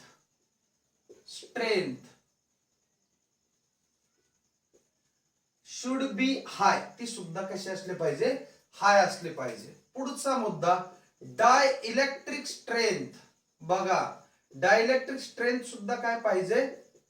लार्ज असली पाहिजे किंवा हाय पाहिजे. याचा अर्थ काय रे? डायइलेक्ट्रिक स्ट्रेंथचा अर्थ, डायइलेक्ट्रिक तुम्हाला माहिती आहे की कॅपॅसिटर मध्ये एक प्लेट आहे पॉझिटिव्ह पॉझिटिव्ह पॉझिटिव्ह वाली, दुसरी प्लेट आहे निगेटिव्ह निगेटिव्ह निगेटिव्ह वाली, आणि या दोन प्लेटला बाहेरच्या साईडनं लीड फॉर कनेक्शन येतं आणि त्या दोन प्लेटच्या मध्ये डायइलेक्ट्रिक मटेरियल असतं. वेगवेगळ्या प्रकारचे इन्सुलेशन त्या ठिकाणी प्रोव्हाइड केलेले असतात. मग इन्सुलेशन आहे that is called as a dielectric, आणि त्याची जी ताकद असते त्या इन्सुलेशनची, दॅट ताकद is called as a dielectric strength, that should be high. ते जास्तीत जास्त असली पाहिजे. कशाची? इन्सुलेशनची, असं म्हणायला हरकत नाही. पुढचा मुद्दा नॉन इनफ्लेमेबल पाहिजे. याचा अर्थ काय? नॉन इनफ्लेमेबल म्हणजे ते न जळणार पाहिजे, जळण्याच्या लायकीचं नसलं पाहिजे, बरोबर आहे. नाहीतर मग सप्लाय जर 33 केबी 66 केबी त्याच्यातून चालला आणि जाता जाता जर त्यानं पेट घेतली तर इन्सुलेशन जळून जाईल आणि सगळाच कार्यक्रम होईल. तिकडे शॉर्ट सर्किट होईल, जमिनीमध्ये फॉल्ट झाला तर एक तर लवकर सापडत नाही, भरपूर प्रकारचे त्या ठिकाणी वांदे तयार होऊ शकतात. म्हणून that should B non inflammable. Inflammable म्हणजे जळणार आणि नॉन म्हणजे न जळणार पाहिजे, न जळण्यालायक पाहिजे असं म्हणता येऊ शकतं. अतिशय महत्वाचा पुढचा एक मुद्दा नॉन हायड्रोस्कोपिक पाहिजे. बघा रे, काय मुद्दा आहे बघा इकडं. नॉन हायड्रोस्कोपिक म्हणजे हायड्रोचा अर्थ पाणी, त्याच्यात पाणी न जाण्यासारखं पाहिजे ते. नाहीतर जमीन भरपूर पाऊस पडला आणि जिथपर्यंत जमिनीमध्ये ते गाडले समजा, तिथपर्यंत जर पाण्याची लेवल गेली तर ते पाणी पुन्हा कंडक्टरकडे जाऊ शकतं. मग कंडक्टर किंवा कोर जे आहे ते वेगवेगळ्या ACSR कंडक्टर पासून बनवलेलं असतं. एसीएसआर म्हणजे अल्युमिनियम कंडक्टर स्टील रेनफोर्स्ड, असं वेगवेगळे छोटे छोटे नंबर ऑफ कंडक्टर्स पासून एक फेजचा एक कोर बनवला जातो, बरोबर आहे. किंवा हे ACSR पासून बंडल कंडक्टर वगैरे जे तुम्हाला सांगितलंय, हॉलो कंडक्टर, बंडल कंडक्टर किंवा जे जस्ट नुसते ज्याला आपण कंडक्टर्स म्हणतो, हे सगळे कन्सेप्ट तर इथं जे असतात ते त्या ठिकाणी ACSR म्हणजे all aluminium conductor steel reinforced याच्यासाठी ते बनवलेलं किंवा याच्यापासून ते बनवलेलं असतं. आणि याला एकच असल बंच तर दॅट इज कॉल्ड एज एक कोर, सिंगल कोर म्हणायचं त्याला. 2 असतील तर 2 कोर, 3 असतील तर 3 कोर, 4 असतील तर 4 कोर, आणि 3.5 कोरचा कन्सेप्ट सांगितलं. एक जे असतं त्याच्यातलं जे छोटा असतं आणि दुसरे बाकीचे लार्ज साईजचे असतात, म्हणून त्याला 3.5 कोर म्हणायला हरकत नाही. त्याच्यानंतर अतिशय महत्वाचा एक पुढचा मुद्दा नॉन हायड्रोस्कोपिक झाला. नॉन इन्फ्लेमेबल पाहिजे, डायइलेक्ट्रिक स्ट्रेंथ चांगली पाहिजे, मेकॅनिकल स्ट्रेंथ चांगली पाहिजे, आणि insulation resistance or the resistance of the insulation should be large किंवा हाय असं म्हणता येऊ शकतं. पुढचा मुद्दा सांगतो. पुढचा मुद्दा बघा आता, ज्याला आपण म्हणतो ऍसिड आहे समजा, किंवा मी ह्याला म्हणतो अल्कली किंवा अल्कलाईन, याच्या जमिनीमध्ये असणारच नाही गोष्टी, याचा ह्याच्यावरती इफेक्ट नाही झाला पाहिजे, बरोबर आहे. किंवा अनअफेक्टेड बाय असं म्हणू शकतो, अनअफेक्टेड बाय ऍसिड, अल्कलाईन किंवा अल्कली असं म्हणायला हरकत नाही. याच्याच पद्धतीनं इन्सुलेशनच्या प्रॉपर्टीज असणं गरजेचं असतं. मला वाटतंय ही गोष्ट आता तुम्हाला कळली असेल, एवढं लिहून घ्या. बघा आता मित्रांनो, तुम्हाला कळलंय की एकंदरीत इन्सुलेशन खूप महत्वाचं आहे, बरोबर आहे. कंडक्टर महत्वाचा आहे, तितकंच त्याचं इन्सुलेशन हे महत्वाचं आहे. इन्सुलेशनच्या प्रॉपर्टीज कोणत्या कोणत्या काय काय असल्या पाहिजे त्याही या ठिकाणी मी तुम्हाला सांगितले आहेत. कोणते जनरली इन्सुलेशन वापरले जातात तेही तुम्हाला माहित आहे, सांगितलंय मी. रबर यूज केलं जातं. त्यानंतर VIR ज्याला आपण म्हणतो व्हॅल्कनाइज्ड इंडियन रबर, या रबर पेक्षा ते पॉवरफुल असतं, चांगलं असतं असं म्हणायला हरकत नाही, व्हॅल्कनाइज्ड इंडियन रबर. त्यानंतर इम्प्रिग्नेटेड पेपर नावाचं इन्सुलेशन असतं, तेही या ठिकाणी यूज केलं जात असतं. नंतर PVC pipe, do know PVC, polyvinyl chloride, तुम्हाला आठवत असेल ना आपल्या घरच्या जे काही जनरली आपल्या हाऊस होल्ड साठी वगैरे वापरलं जातं, पीव्हीसीचे पाईप्स असतात किंवा पीव्हीसीचे त्या पट्ट्या वगैरे असतात घरामध्ये. ज्यावेळेस आपल्याला इलेक्ट्रिसिटीचं काय करायचं, वायरिंग वगैरे वायरिंग करायची असेल तर पीव्हीसीच्या पट्ट्या वगैरे त्या ठिकाणी बसवल्या जात असतात. या सगळ्या गोष्टी वेगवेगळ्या प्रकारचे तुम्हाला इन्सुलेशन या ठिकाणी वापरले जात असतात. मित्रांनो, पुढचा एक मुद्दा सांगतो आता तुम्हाला, क्लासिफिकेशन ऑफ केबल कसं केलं जातं. बघा, क्लासिफिकेशन ऑफ केबल महत्वाचा पॉइंट आहे.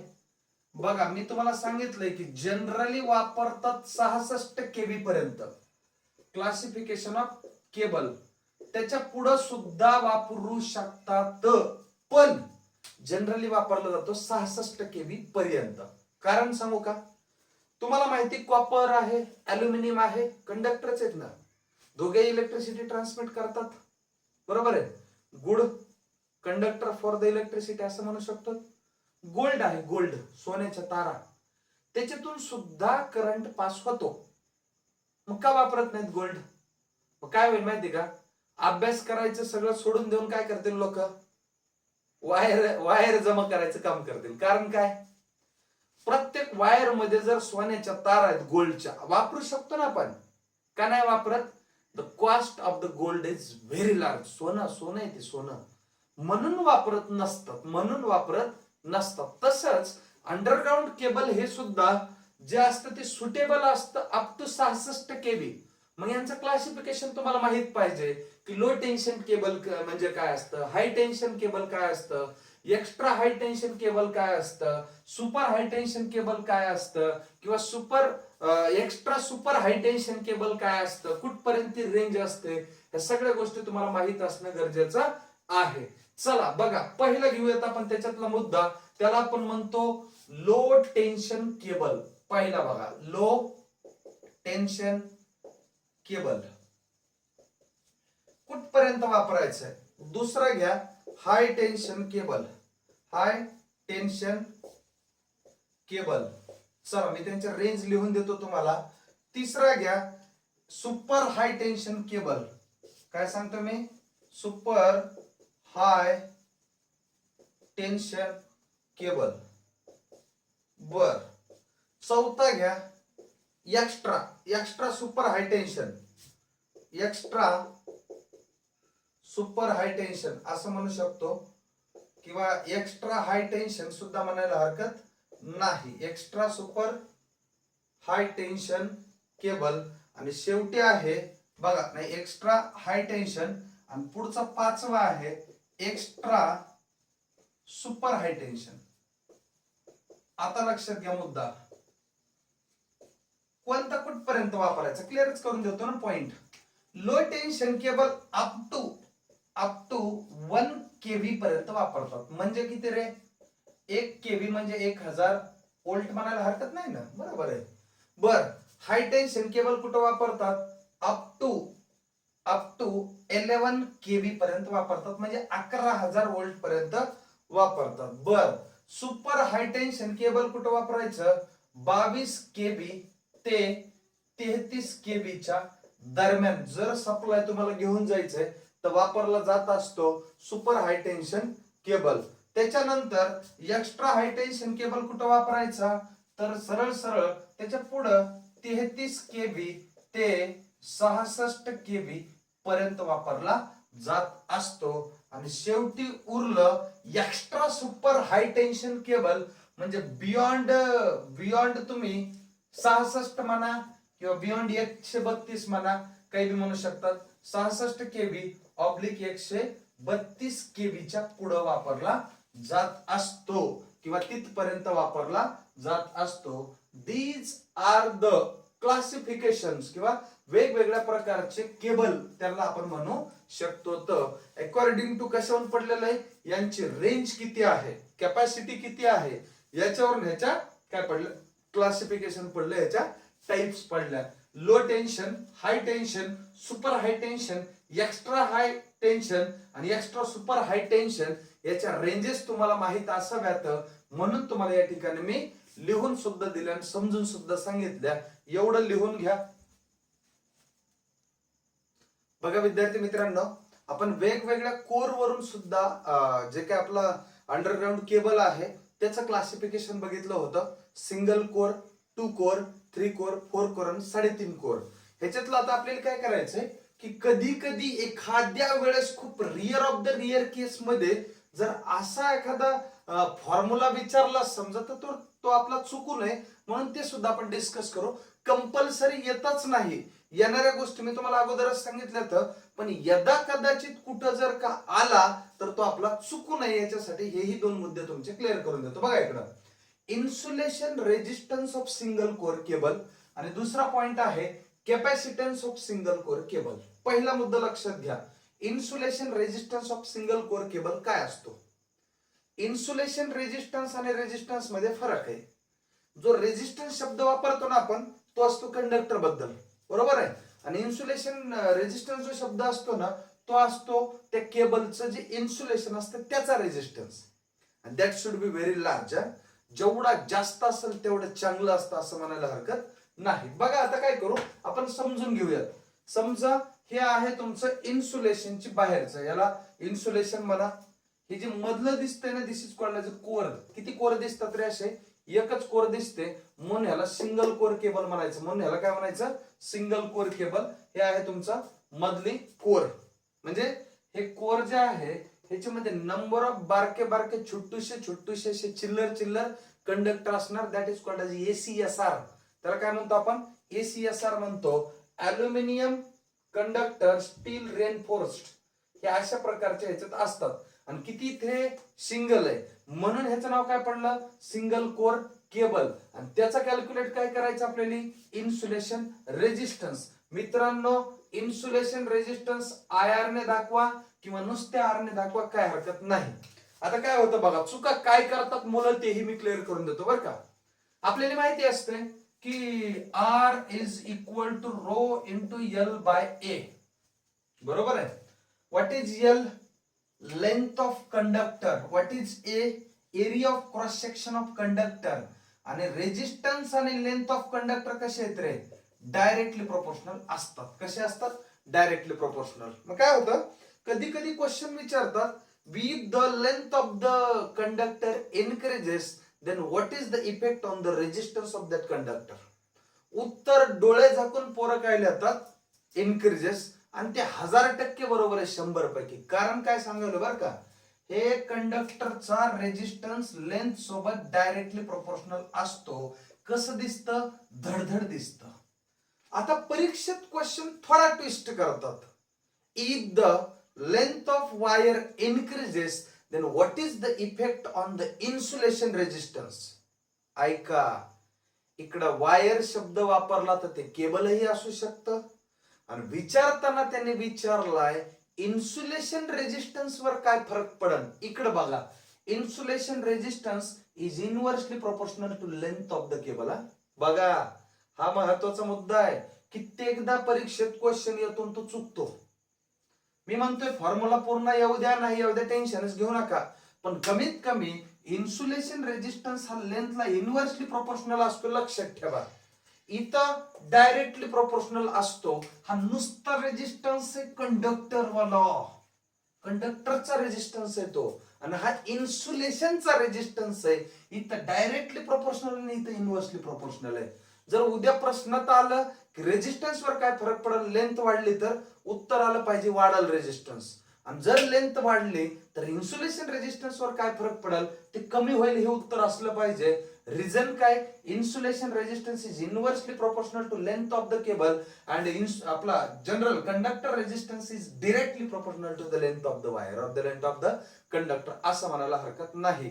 हे दोन शब्द, इथं एकच शब्द एक्स्ट्रा, इन्सुलेशन, आणि याच रेजिस्टन्सला, याच इन्सुलेशन शब्दामुळं अर्थ बदलतोय. इथं इनव्हर्सली प्रोपोर्शनल आणि इथं डायरेक्टली प्रोपोर्शनल आहे. आता मी मुद्द्यावर येतो.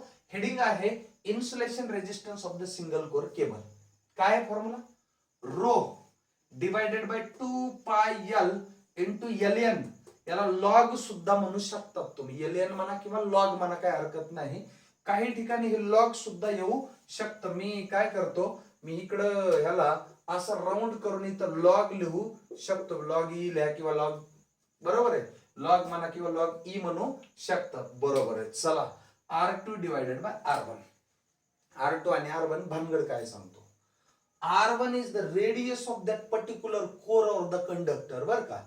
R1 जे आहे ते रेडियस आहे त्या कोरची, आणि R2 जो आहे ना, R2 तो जो ती जी रेडियस आहे, दिस इज द लेंथ किंवा radius of the sheath radius म्हणा किंवा इंटरनल सीथ रेडियस तुम्ही म्हणू शकतात. म्हणजे याच्या शंट पासून ते याच्या शेवटपर्यंत जी रेडियस असते that is called as internal sheath resistance of the resistance नाही, radius of the single core cable, असं म्हणायला हरकत नाही. फॉर्म्युला काय आहे, row bye 2 pi L log into R2 by R1. लक्षात राहतो, काही अडचण नाहीये. बघा, row divided by 2 pi L into log into R2 by R1 हा फॉर्म्युला आहे. LN म्हणा किंवा लॉग म्हणा, काही टेन्शन घ्यायची गरज नाही. बघा आता हे झालं तुमचं insulation resistance of single core cable. एक मुद्दा आहे की हा वाला इन्सुलेशन रेजिस्टन्स आणि लेंथ इनव्हर्सली प्रोपोर्शनल असतात. कंडक्टरचा रेजिस्टन्स आणि लेंथ डायरेक्टली प्रोपोर्शनल असतात. क्वेश्चन मध्ये इन्सुलेशन शब्द आहे का नुसता रेजिस्टन्स शब्द आहे, हा बघा, आणि दोघांनुसार त्या शब्दानुसार लगे उत्तर त्याचं अपोजिट होत असतंय. खूपदा या क्वेश्चनचं उत्तर विद्यार्थ्याकडून चुकत असतं. इतकं क्लिअरली सांगितल्यानंतर आता मला गॅरंटी की तुमच्याकडून कसंच शक्य नाही चुकणं, चुकूच शकणार नाही, कारण ते आता इकडे दूध का दूध आणि पाणी का पाणी करून टाकलं आपलं हा कन्सेप्ट. चला जाऊयात पुढं. Insulation resistance of single core cable complete झाल्यानंतर capacitance of the single core cable. पहिला मुद्दा लक्षात घ्या की कॅपॅसिटन्स कुठं तयार होत असतो. तुम्हाला कॅपॅसिटर तर माहितीये ना, plus plus plus minus minus minus. इकडं अशा पद्धतीनं दोन लीड फॉर कनेक्शन आपण म्हणतो ह्याला, lead for connection, okay okay. इकडं सुद्धा लीड फॉर कनेक्शन, ओके. यांच्यातलं डिस्टन्स स्मॉल डी. इथं असतो डायइलेक्ट्रिक मटेरियल, म्हणजेच त्याला इन्सुलेटिंग मटेरियल म्हणू शकता. तर बर, मग इथं काही करंट आहे का रे, नाही, पण इथे करंट आहे आणि इथं करंट आहे, मधात डायइलेक्ट्रिक आहे, तर इथं तयार होत असतो कॅपॅसिटन्स. काय तयार होत असतो, कॅपॅसिटन्स. आता वेगवेगळ्या प्रकारचे कोर आहे, इथं कोर आहे, इथं कोर आहे, इथं कोर आहे समजा. मग ह्याच्यातून करंट जातो, ह्याच्यातून करंट जातो, ह्याच्यातून करंट जातो, ह्याच्यातून करंट जातो. इकडे बघा, ह्याच्यातून करंट जातो, ह्याच्यातून करंट जातो, मधात डायइलेक्ट्रिक मीडियम आहे. इथं सुद्धा याच्यातून करंट जातो, ह्याच्यातून करंट जातो, मधात डायइलेक्ट्रिक मीडियम आहे. या दोघांमध्ये कॅपॅसिटन्स तयार होतो ना, काय तयार होतो, कॅपॅसिटन्स. इथं कॅपॅसिटन्स तयार होतो, इथं कॅपॅसिटन्स तयार होतो. तसाच सिंगल कोर केबल मध्ये सुद्धा कॅपॅसिटन्स तयार होत असतो, आणि तो किती होतो, काय होतो, हाही मुद्दा क्लिअर करून देतो. तुम्हाला माहिती रेडियस च्या डबल काय असतो, डायमीटर. रेडियसचा डबल काय असतो, डायमीटर, बरोबर आहे, ओके. चला, इथं फक्त असं म्हणता येईल की रेडियसच्या डबल डायमीटर असतो, म्हणजे डायमीटरच्या हाफ रेडियस असते. नाही कळलं, रेडियस ऑफ द कोर आहे, रेडियस ऑफ कोर R1 आहे आणि radius of internal sheath R2 आहे. तसं इथं याला मी म्हणताना d/2 म्हणलं, स्मॉल d/2. कारण काय सांगू का तुम्हाला, ही जी छोटूस कोर दिसतं ना, ह्याचा डायमीटर स्मॉल d आहे आणि अर्धा आहे म्हणून d/2 आहे. खतम, इतकं बघा, हे अर्धे म्हणून d/2. बरं, ह्याला काय हरकत नव्हतं R1 म्हणले असते तरी, काहीच हरकत नव्हतं R1 म्हणले असते तरी. बर, आणि इथला हे जे मोठं दिसतं ना बाहेरचं, ह्याची पूर्णची डायमीटर कॅपिटल D आहे.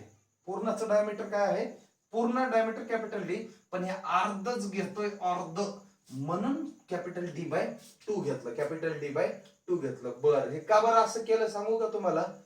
क्वेश्चन जो आहे किंवा जो फॉर्म्युला बनलाय ना, ह्यांचा यूज करून बनलेला, म्हणून घेताना इकडं मी याला स्मॉल R1 म्हणू शकतो, मी याला स्मॉल R2 म्हणू शकतो. याच्याच प्रमाणे काहीही बदल नाही.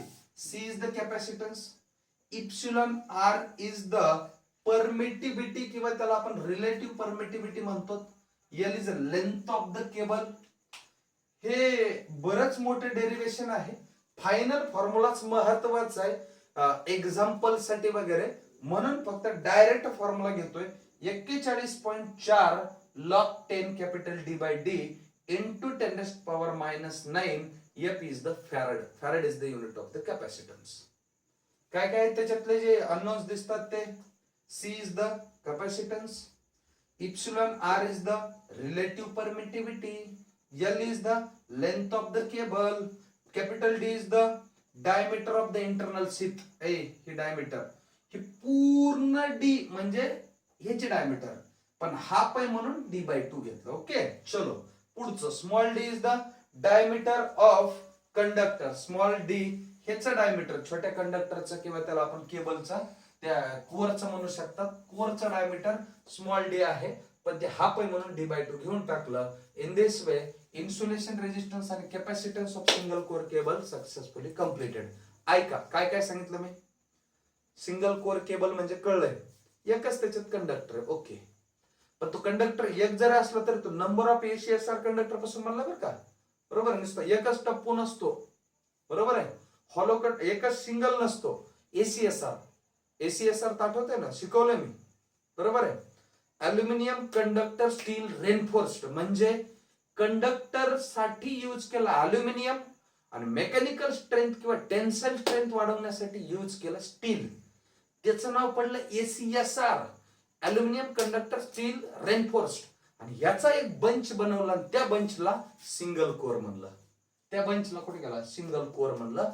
आणि सिंगल कोर जर आहे तर त्याचा इन्सुलेशन रेजिस्टन्स काय असेल त्या केबलचा, आणि त्याचा कॅपॅसिटन्स काय असेल, हे फॉर्म्युले मी या ठिकाणी तुम्हाला दिलेले आहेत. खूप रिअर केस मध्ये जर एखादा क्वेश्चन आला तर माहित असावा, चुकू नये, यासाठी या ठिकाणी मी हे दोन्ही कन्सेप्ट घेतलेले आहेत, लिहून घ्या. बघा विद्यार्थी मित्रांनो, आता एक नवीन पॉइंट आहे जो की अंडरग्राउंड केबल मध्ये अतिशय महत्वाचा असतो, त्याला आपण म्हणतो ग्रेडिंग ऑफ द केबल्स. ऐका, what is grading of the cables, हा एक महत्वाचा या ठिकाणी मुद्दा आहे. बघा काय असतं ग्रेडिंग ऑफ केबलचा अर्थ असा आहे की या केबल वरती जो इलेक्ट्रोस्टॅटिक स्ट्रेस असतो तो नॉन युनिफॉर्म असतो सुरुवातीला. काय नॉन युनिफॉर्म, नॉन युनिफॉर्मचा अर्थ मधल्या साईडला खूप जास्त असेल, बाहेर कमी असेल, किंवा कुठंतरी, म्हणजे ते केबलचं जे पूर्ण स्ट्रक्चर आहे त्याच्यामध्ये सगळीकडे स्ट्रेस जो असतो, त्याच्यावरचा जो इलेक्ट्रोस्टॅटिक स्थान आहे, तणाव आहे, that is the stress, electrostatic stress, तो वेगवेगळा असतो वेगवेगळ्या पॉइंटला. If we want to uniform, if you want uniform stress, then we have to do the grading. त्यासाठी आपल्याला काय करावं लागते, ग्रेडिंग करावी लागत असते. मित्रांनो, तुम्हाला आठवत असेल मी ज्यावेळेस आता काही मिनिटापूर्वी अंडरग्राउंड केबलचे नंबर ऑफ लेअर सांगितले बघा. सब LIC वाले आहे ह्याच्यावरून, sub serving, armouring, bedding, lead sheath, insulation आणि कंडक्टर, अशा प्रकारचे वेगवेगळ्या प्रकारचे लेअर आणि सगळं हे कन्सेप्ट आपले झालेले आहेत, बरोबर आहे. आता काय होतं, हे सगळं कार्यक्रम असल्यामुळं मध्ये इलेक्ट्रोस्टॅटिक जो स्ट्रेस असतो तो कमी जास्त असतो, नॉन युनिफॉर्म असतो, म्हणून ग्रेडिंग करणं गरजेचं. ग्रेडिंग करणं म्हणजे त्याला इक्वली डिस्ट्रीब्यूट करायचे, युनिफॉर्मली डिस्ट्रीब्यूट करायचंय, हे फक्त महत्वाचं या ठिकाणी पॉइंट आहे. त्याला आपण ग्रेडिंग म्हणत असतो. There are two types of the grading. One is a capacitance grading. पहिल्याला काय म्हणायचंय? कॅपॅसिटन्स ग्रेडिंग म्हणायचंय. आणि दुसऱ्याला म्हणायचं इंटरसीथ ग्रेडिंग. ऐका, दोन मुद्दे येतात. हा तुमचा केबल आहे, समजा काय आहे? केबल आहे. केबल, या केबलचा हा जो मधल्या साईडचा जो दिसतोय, this is called as the core. ह्याला काय म्हणायचंय? कोर म्हणायचं, कोर. मग या कोरची जी रेडियस आहे दिलेली ती स्मॉल d/2 दिलेली, बरं का, पहिला मुद्दा. दुसरा, ही जी दिसतंय ना इथला हा, तो d1/2 आहे. हे जे दिसतंय ना हे, हा d2/2 आहे. इकडचा इथे लिहून देतो, d1/2 आहे. आणि हा जो आहे ना, मी लिहिताना असं करतो, जाऊ दे, हा मधला एवढूसा तो d/2 आहे. आणि सगळ्यात बाहेरचा जो आहे ना त्याला कॅपिटल d/2 म्हणतो मी. म्हणजे थोडक्यात ह्याची रेडियस, ह्याची रेडियस, ह्याची रेडियस आणि ह्याची रेडियस आहे, वेगळं काहीही नाही. बर, या कोरच्या बाहेर ही जी काही शीत दिसत ना, ही शीत दिसत. या शीत मध्ये इथं इथं इथं इथपर्यंत एकच काम करायचं तुम्हाला. लेयर जे आहेत ते लेयर डिफरंट डायइलेक्ट्रिक चे बनवायचे आहेत, called as a capacitance grading. ऐका, मुद्दा लक्षात घ्या बरं का. हा लेयर आहे, हा लेयर आहे, हा लेयर आहे. हे जे नंबर ऑफ लेयर दिसत आहेत ना, या लेयर मध्ये तुम्हाला एकच काम करायचंय, वेगवेगळ्या डायइलेक्ट्रिकचे हे लेयर बनवायचे, वेगवेगळ्या डायइलेक्ट्रिकलचे लेयर बनवायचे, डायइलेक्ट्रिकचे. बर, मग आता काय करायचं? वेगवेगळं डायइलेक्ट्रिक मटेरियल म्हणजे ज्यांची परमिटिव्हिटी कमी जास्त असेल. परमिटिव्हिटी काय पाहिजे? रिलेटिव्ह परमिटिव्हिटी कमी जास्त असेल. ओके, ते. मग आता लक्षात घ्या, हे जे दिसतंय ना एवढूस, ही इतकं, याची रिलेटिव्ह परमिटिव्हिटी जी आहे त्याला मी ε1 म्हणलं, याला मी ε2 म्हणलं, आणि या लास्ट जो सगळ्यात बाहेरचा त्याला मी ε2 म्हणलं. बर, परमिटिव्हिटी जी आहे ना, रिलेटिव्ह परमिटिव्हिटी, ह्याची सगळ्यात जास्त ह्या छोट्याची, ह्याची पुन्हा त्याच्यापेक्षा कमी आहे. हे सगळ्यात कमी ह्या सगळ्यात मोठा बाहेरचा जो दिसतोय त्याचे आहे. बरोबर आहे, ε2 पर्यंतच दिसतंय. येतंय लक्षात? ε1, ε2 आणि ε3 इथपर्यंत. आता ह्याचं एक लॉजिक सांगतो मी. रिलेटिव्ह परमिटिव्हिटी जे असते इज इनव्हर्सली प्रोपोर्शनल टू, कशाला? Inversely proportional to distance from its centre. Centre पासून जितकं डिस्टन्स जास्त तितकी रिलेटिव्ह परमिटिव्हिटी कमी. अरे यार, ह्याची रिलेटिव्ह परमिटिव्हिटी सगळ्यात जास्त आहे, ह्याची पुन्हा कमी, आणि बाहेरची सगळ्यात कमी. म्हणजे सेंटर पासून जितका जवळ त्याची रिलेटिव्ह परमिटिव्हिटी जास्त, सेंटर पासून लांब गेला की रिलेटिव्ह परमिटिव्हिटी कमी. ह्याच्यामुळे झालं काय मी सांगतो. मला माहिती थोडस डिफिकल्ट जाईल ग्रेडिंग वगैरे, पण मी पुन्हा रिपीट केल्यावर कधीच काहीच विसरणार नाही, ही गॅरंटी बरं का. ऐका, ग्रेडिंग म्हणजे नॉन युनिफॉर्म जे इलेक्ट्रोस्टॅटिक स्ट्रेस आहे ना त्याला युनिफॉर्म करायचे, इक्वली डिस्ट्रीब्यूट करायचे, त्याला म्हणायचं grading process. It is the process of the making the uniform electrostatic stress on the cable, असं म्हणता येऊ शकतं. That is called as a grading. There are two types of the grading. One is a capacitance grading, another one is a intersheath grading. Capacitance grading मध्ये काय काम करायचं आपल्याला? एकच काम आहे की सगळ्या लेअरची परमिटिव्हिटी वेगवेगळी ठेवायची. सगळ्यात छोटा लेअर आहे त्याची परमिटिव्हिटी सगळ्यात जास्त असेल, सगळ्यात मोठा लेअर आहे त्याची परमिटिव्हिटी सगळ्यात कमी असेल. या पद्धतीने परमिटिव्हिटी केली की ह्याच्यामुळे काय होतं? Using layers of the different dielectric called as the capacitance grading.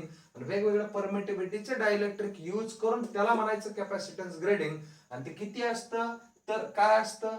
εr म्हणजे relative permittivity is inversely proportional to the distance from its centre. म्हणजे जेवढं जास्त दूर तेवढं परमिटिव्हिटी कमी, जेवढं कमी दूर तेवढी परमिटिव्हिटी जास्त. This is called as capacitance grading.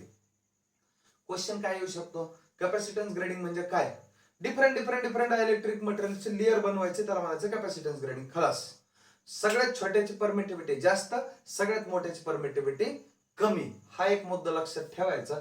आणि यांचे हे रेडियस वगैरे या ठिकाणी दिलेले आहेत. In this way capacitance grading successfully completed. आता पुढं दुसरा, इंटरसीथ ग्रेडिंग काय असते? इंटरसीथ ग्रेडिंग काय असते? ऐका, पहिला मुद्दा इथं होते की वेगळे डायइलेक्ट्रिक यूज करा. इथं इथं वेगळं आहे आणि इथं यूज करताना होमोजिनियस डायइलेक्ट्रिक वापरायचं. Do you know homogeneous? इकडं हेट्रोजिनियस, इकडं होमोजिनियस. हेट्रोजिनियसचा अर्थ वेगवेगळे आणि होमोजिनियसचा अर्थ सिमिलर, इक्वल किंवा सेम डायइलेक्ट्रिक मटेरियल यूज करायचं. जबरदस्त. मग डायइलेक्ट्रिक सेम जर यूज केलं तर परमिटिव्हिटी सुद्धा सगळ्यांची काय पाहिजे? सेम असली पाहिजे असं म्हणता येऊ शकतं. पण महत्वाचा मुद्दा इथं असा आहे, by metallic intersheath between core and lead sheath. ऐका, इथं या कोर मध्ये आणि या लीड शीथ मध्ये मेटॅलिक इंटरशीथ बसवायचे. जे आपण बघितलं ना, लीड शीथ किंवा त्याला आपण मेटॅलिक इंटरशीथ म्हणतो, ते बसवायचे. मग ह्याच्यामुळे काय होईल? युनिफॉर्म पोटेन्शियल ग्रेडियंट या ठिकाणी तयार होईल. युनिफॉर्म पोटेन्शियल ग्रेडियंट तयार होईल. इथं युनिफॉर्म V1 व्होल्टेज, इथलं व्होल्टेज, इथलं व्होल्टेज, पोटेन्शियल ग्रेडियंट काय होईल? सगळ्यांचा युनिफॉर्म तयार होईल, सेम तयार होईल असं म्हणता येऊ शकतं. पण महत्वाचा मुद्दा, it is rarely used as compared to capacitance grading. हे कमी यूज केलं जातं. कारण सांगतो ना, rarely use because complication in fixing sheath potential. ऐका, हा लेअर आहे, हा लेअर आहे, हा लेअर आहे. यांच्यामधलं डायइलेक्ट्रिक तर सिमिलरच वापरायचे, होमोजिनियस आहे. पण युनिफॉर्म पोटेन्शियल ग्रेडियंट तिथं तयार करावं लागणार आहे. युनिफॉर्म पोटेन्शियल ग्रेडियंट तयार करणं, इट इज द कॉम्प्लिकेटेड म्हणू शकतो. That is the somewhat difficult concept. Can be damage during the transportation. काय होतं? हे जे मेटॅलिक इंटरशीथ बसवले ना, ट्रान्सपोर्टेशनच्या वेळेस वगैरे ते मेटॅलिक असल्यामुळे ते जे हे आहे त्याचं इन्सुलेशन वगैरे म्हणा किंवा त्या केबलवरचे जे काही लेअर वगैरे आहेत ना, ते डॅमेज होऊ शकतात. बरोबर आहे. आणि तिसरं आहे more losses due to charging current. आता हे ज्यावेळेस त्याच्यातून इलेक्ट्रिसिटी ट्रान्समिट होणार आहे, त्यावेळेस तिथे कॅपॅसिटन्स तयार होणार आणि त्याच्यामुळे चार्जिंग होणार आणि चार्जिंगमुळे तिथं लॉसेस सुद्धा वाढू शकतात. म्हणून इंटरशीथ ग्रेडिंग जास्त यूज केली जात नाही, रिअरली यूज केली जाते. एकंदरीत ग्रेडिंग सुद्धा सक्सेसफुली कम्प्लीट झालं. बरं काय होते, बऱ्याचदा खूप शिकवलं की मग कमी कळतं. मी म्हणतोय एकदा मी कमी शिकवतो, तुम्हाला जास्त कळेल. कमी म्हणजे हे सगळं शिकवलंय, आता फक्त थोडक्यात सांगतो. आता काय करतो? थोडक्यात सांगतो, तुमचा मुद्दा क्लिअर होऊन जाईल. बघा इकडं, लक्षात घ्या. कॅपॅसिटर ग्रेडिंग म्हणजे पहिला मुद्दा, युनिफॉर्म डिस्ट्रीब्यूट करायचा electric stress, electrostatic stress, electric stress, त्याला म्हणायचं ग्रेडिंग. दोन प्रकारचे ग्रेडिंग, कॅपॅसिटन्स आणि इकडे इंटरशीथ.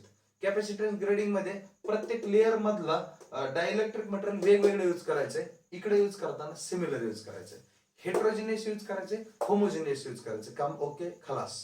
पुढचा मुद्दा, परमिटिव्हिटी जवळच्याची सगळ्यात जास्त आणि दूरच्याची सगळ्यात कमी. एकदम सोप्या भाषेत सांगायला तुम्हाला. आणि रिलेटिव्ह परमिटिव्हिटीचा मुद्दा सांगितला, it is the inversely proportional to the distance from its centre असं म्हणायचं. That is called as capacitance grading. आणि इंटरशीथ ग्रेडिंग मध्ये सरळ प्रत्येक लेअर मध्ये काय करायचं? मेटॅलिक इंटरशीथ लावून टाकायचं.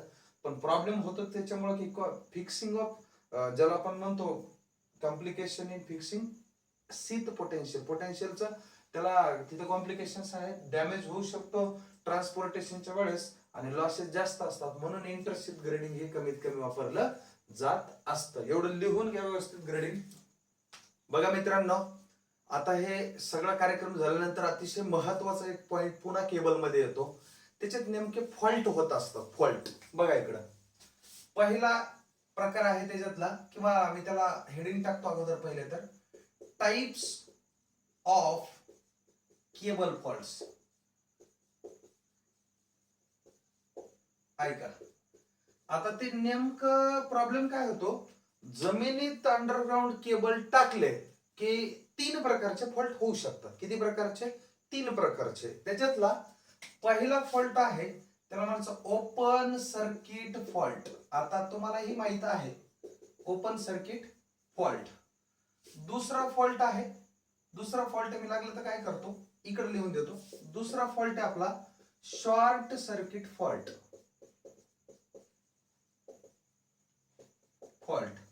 आणि लास्ट आहे त्याला आपण म्हणतो अर्थ फॉल्ट. आता बघा, पहिला मुद्दा लक्षात घ्या. ओपन सर्किट फॉल्ट म्हणजे सरळ जमिनीतून जो आपण अंडरग्राउंड केबल घेऊन गेलेलो आहे, समजा ती मल्टी कंडक्टर केबल आहे, मल्टी कोर म्हणा त्याला, मल्टी कंडक्टर केबल म्हणा, काही म्हणा. ओपन सर्किट फॉल्ट म्हणजे सरळ सरळ गोष्ट आहे की एखादा कोर कुठंतरी मध्येच ब्रेक झाला. काय झाला? एखादा कोर एखाद्या ठिकाणी मध्येच काय झाला? ब्रेक झाला. तर तशा फॉल्टला आपण ओपन सर्किट फॉल्ट म्हणतो. खतम. म्हणजे केबल आहे, केबल इतकं, आणि मधात जे वेगवेगळे कोर आहेत ना किंवा कंडक्टर आहेत, मधात तो कोर ब्रेक होणे किंवा कंडक्टर ब्रेक होणे काय होऊ शकतं ना. मेकॅनिकल इंजुरी सगळं आपण काळजी तर घेतलेलीच आहे, पण एखाद्या वेळेस कुठंतरी अंडरग्राऊंड केबल मध्ये फॉल्ट होणार ना. त्याच्यातला जर समजा ओपन सर्किट फॉल्ट झाला तर कशा पद्धतीने तो डिटेक्ट करायचा, ती पहिला मुद्दा लक्षात घ्या. कोणता नेमका ओपन सर्किट झाला ते तरी शोधायचंय. त्यासाठी वेगवेगळ्या प्रकारचे काही कन्सेप्ट वापरायचे, ते मी सांगतोय तुम्हाला. पहिला मुद्दा लक्षात घ्या. जर इफ द असं म्हणू का मी, इफ एनी असं म्हणतो, any core is breaks called as open circuit fault. Open circuit fault. Open circuit fault. आता काय करायचं? पहिला मुद्दा लक्षात घ्या की आता समजा इमॅजिन करा 3 कोर केबल आहे बाबा. 3 कोर केबल आहे. कसं? इथं एक कोर आहे, इथं एक कोर आहे, आणि इथं एक कोर आहे, आणि केबल आहे समजा. बरोबर आहे. मग आता काय करायचं? हे जे केबल इथून तिथपर्यंत गेलेलं आहे, हे केबल जे तिथपर्यंत गेलेलं आहे, कुठून? इथून तिथपर्यंत, कुठे तरी कुठेतरी फॉल्ट झालाय. मग आता शेवटी काय करायचं? या हा ओपन झालाय का, हा ओपन झालाय का, हा ओपन झालाय, हे शोधावं लागेल आपल्याला. की ह्याच्यात 2 ओपन झालेत की त्यांनी पण गेलेत कामातून. हे जर करायचं असेल, तुम्हाला शोधायचं असेल, तर पहिला मुद्दा काय करावं लागेल? एक मेगर आणावं लागेल. काय करावं लागेल तुम्हाला? मेगर आणायचं. Do you know megger? Megger हा कुठे यूज केला जातो? इन्सुलेशन रेजिस्टन्स किंवा व्हेरी हाय रेजिस्टन्स मेजर करण्यासाठी मेगर वापरला जात असतो. ही मेगर आणायचा. मेगर काय करायचा? मेगर जोडायचा या टर्मिनलला, एका कुठल्याही कोरला आणि अर्थला. काय म्हणलं मी? अर्थला आणि त्या कंडक्टरला काय करायचं? मध्ये कनेक्ट करायचा. जर मेगरने त्याचा काय सांगितलं तुम्हाला? जर मेगरने त्याचा रेजिस्टन्स, पहिले तर गोष्ट रेजिस्टन्स मेजर करतो ना. मेगर काय करतं? रेजिस्टन्स मेजर करतं. या कोरचा अर्थला कनेक्ट करायचं आणि या दोघांच्या टर्मिनलला मेगर जोडायचा. जर रेजिस्टन्स, इफ रेजिस्टन्स 0 आला, काय म्हणलं मी? जर मेगर वरती रेजिस्टन्स 0 दाखवला, then this conductor has open circuit fault. मी काय म्हणलं रे? Open circuit fault. ऐका, आता काय करायचं? मेगर घ्यायचा, इथं जोडायचा आणि अर्थला जोडायचा. जर मेगरना रिडिंग दाखवली की रेजिस्टन्स 0 आहे, तर काय समजून घ्यायचं की इथं काय झालं? ओपन सर्किट फॉल्ट झालाय बाबा. ओपन सर्किट फॉल्ट झालाय. आता पुढचा मुद्दा बघा जरा. लक्षात घ्या. ऐका, इथं थोडं अपोजिट लक्षात घ्यायला. जर या कोरमध्ये आणि अर्थ मध्ये जर मेगर जोडला आणि रेजिस्टन्स जर 0 दाखवला, तर इथं ओपन फॉल्ट नाही बर का. नाही अपोजिट झालं, नाही म्हणा त्याला. ओके. बर, जर रिडिंग, मी ह्याला इथं इन्फिनिटीच्या ऐवजी 0 बोललो, आता सांगतो. इफ रेजिस्टन्स जर इन्फिनिटी दाखवला, हॅज नो म्हणतो मी. नो ला इथं underline. No open circuit fault. Okay. If resistance infinity दाखवला तर हो म्हणतो मी डायरेक्ट. हो, ओपन सर्किट फॉल्ट झालाय म्हणू का मी रिपीट करतो बरं का. हा मुद्दा कन्फ्युजन होऊ देऊ नका. ओपन सर्किट फॉल्ट म्हणजे कंडक्टर तुटणे, सरळ त्याला म्हणायचं ओपन सर्किट फॉल्ट. म्हणजे कसं शोधणार तुम्ही? मेगर आणायचा, इथून इथं अर्थ सोबत कनेक्ट करायचा. रेजिस्टन्स जर 0 दाखवला तर ओपन सर्किट फॉल्ट नाही बरं का. आणि जर रेजिस्टन्स इन्फिनिटी दाखवला, त्या मेगर वरती इंडिकेशन जर रिडिंग इन्फिनिटी आली, तर तिथं ओपन सर्किट फॉल्ट झालाय असं समजायचं. या पद्धतीनं तुम्ही बाय युजिंग मेगर तुम्ही अर्थ आपला हा जो ओपन सर्किट फॉल्ट आहे तो डिटेक्ट करू शकता. तर काय करायचं? तसंच मेगर जोडायचं आणि हे सोबत जोडायचं. जर रेजिस्टन्स 0 दाखवला तर नाही, ह्याच्यात नाही ओपन सर्किट. ह्यालाही जोडायचं. रेजिस्टन्स जर 0 दाखवला तर नाही, आणि रेजिस्टन्स जेवढ्यात इन्फिनिटी दाखवल त्याच्यातला तेवढे कंडक्टर काय झाले, ओपन सर्किट झालेत, म्हणजे कुठंतरी ते मागे कुठंतरी ब्रेक झालेत असं म्हणता येऊ शकतं. मी ओपन सर्किट फॉल्ट 1 मिनिटात रिवाइज करतो, कारण इथं थोडासा गोंधळ होऊ शकतो बरं का. झाला असेल तर लक्ष द्या. बघा, ओपन सर्किट फॉल्ट म्हणजे असा फॉल्ट की जे मल्टी कोर केबल असतं किंवा कोणतंही केबल असू दे, अंडरग्राऊंड केबल, जर कुठं मधातच ब्रेक झालं, तुटलं, समजा तुटल्यामुळे तिथं ओपन सर्किट होतं, म्हणून तशा फॉल्टला म्हणायचं ओपन सर्किट फॉल्ट. मग तो शोधून काढायचा. कसं शोधणार आपण? तो शोधून काढण्यासाठी आपण म्हणायचं मेगर जोडायचं त्या कोरला, कुठंतरी काढायचा ना, बाहेर बाहेर काढायचा, आणि कुठंतरी बाहेर काढून काय करायचं, त्याचा कोर घ्यायचा, कोरला एक टर्मिनल आणि इकडे अर्थला जोडायचं. रेजिस्टन्स 0 दाखवला तर ह्याच्यामध्ये ओपन सर्किट फॉल्ट नाही म्हणायचं. जर इन्फिनिटी दाखवला तर त्याच्यामध्ये ओपन सर्किट फॉल्ट आहे म्हणायचं. अशा पद्धतीने open circuit fault by using megger काय केला जात असतो, डिटेक्ट केला जात असतो. पहिला मुद्दा ओके. दुसरा मुद्दा आहे शॉर्ट सर्किट फॉल्ट. आता काय शॉर्ट सर्किट हे कळतंय, मल्टी कोर केबल मध्ये दोन कंडक्टर एकमेकाला कुठंतरी टच झाले. काय म्हणलो मी? दोन कंडक्टर एकमेकाला टच झाले तर त्याला शॉर्ट सर्किट फॉल्ट आहे म्हणतो आपण. तिथं काय म्हणायचं, शॉर्ट सर्किट फॉल्ट. मग इथं सुद्धा तसाच मुद्दा बरं का, हे लक्षात घ्या. हे आहे कोबल, इथं आहे 3 कोर आहेत, बरोबर आहे. 3 कोर आहेत किंवा 3 कंडक्टर आहेत असं समजा, बरोबर आहे. 3 कोर केबल आहे, बरोबर आहे. आता काय करायचं, जर हा आणि हा किंवा हा आणि हा की हा आणि हा नेमका कोणता कोणासोबत शॉर्ट सर्किट झालाय हे जर काढायचं असेल तर या दोघांच्या मध्ये काय करायचं, या दोघांच्या मध्ये मेगर जोडायचा. पुन्हा एकदा मेगरच आणायचा बरं का, मेगर जोडायचा. मग कनेक्ट केला आणि जर रेजिस्टन्स 0 दाखवला तर शॉर्ट सर्किट फॉल्ट झालाय म्हणायचं बरं का. इथं उलट होतं, इथं नाही झालाय होतं 0 दाखवल्यावर, पण इथं 0 दाखवला की शॉर्ट सर्किट फॉल्ट झालाय म्हणायचं. आणि जर इन्फिनिटी दाखवला, आर इक्वल टू इन्फिनिटी दाखवले रेजिस्टन्सची रिडिंग इन्फिनिटी, तर नाही झालाय म्हणायचा. काय नाही झालाय म्हणजे ह्या दोघांमध्ये नाही बाबा शॉर्ट सर्किट, बरोबर आहे. मग काय करायचं, ह्या दोघांमध्ये जोडून बघायचं. रेजिस्टन्स 0 दाखवला की ह्या दोघांमध्ये शॉर्ट सर्किट आहे असं शोधायचं. मग इथं तसंच करायचं, सेम प्रोसेस तिन्ही ठिकाणी अप्लाय करायचे. आणि त्या पद्धतीनं बाय युजिंग मेगरने आपण short circuit fault in case of the underground cable शोधू शकतो. तर मला वाटतं हे कळलं असेल बरं का, सोपं आहे, मस्त आहे एकदम. कोणत्याही दोन मध्ये जोडायचं. 0 दाखवला तर हाय बाबा ह्या दोघांमध्ये शॉर्ट सर्किट आहे. इन्फिनिटी दाखवलं तर नाही राव, ह्याच्यात काही शॉर्ट सर्किट झालेलं नाही. पटकन टर्मिनल उचलायचे मेघरचे, जोडायचं कुठं मेघर, ते दुसऱ्या दोन कंडक्टर मध्ये, पुन्हा तिसऱ्या 2 कंडक्टर मध्ये, असं कॉम्बिनेशन करायचं, शोधून काढायचं शॉर्ट सर्किट फॉल्ट आहे का. आणि तिसरा असतो अर्थ फॉल्ट. पुन्हा त्याच प्रकारे म्हणतोय मी, तर पुन्हा त्याच प्रकारे ह्याच्यातून अर्थ मध्ये जोडायचा, ह्याच्यातून अर्थ मध्ये मेघरच जोडायचा, मेघर जोडायचा. जर रेजिस्टन्स 0 दाखवला तर अर्थ फॉल्ट आहे, रेजिस्टन्स इन्फिनिटी दाखवला तर अर्थ फॉल्ट नाही असं म्हणायचं. In this way earth fault, short circuit fault आणि open circuit fault by using megger detect करू शकतो. तर मी पुन्हा एकदा 1 मिनिटात रिवाइज करतो काय असतो काय नाही, ते चुकलं नाही पाहिजे बरं का, चुकलं नाही पाहिजे, खूप महत्वाचं आहे गोष्ट. चला, केबल मध्ये काय होत असतं, फॉल्ट होतात 3 प्रकारचे फॉल्ट. ओपन सर्किट होऊ शकतो, शॉर्ट सर्किट होऊ शकतो, अर्थ फॉल्ट होऊ शकतो.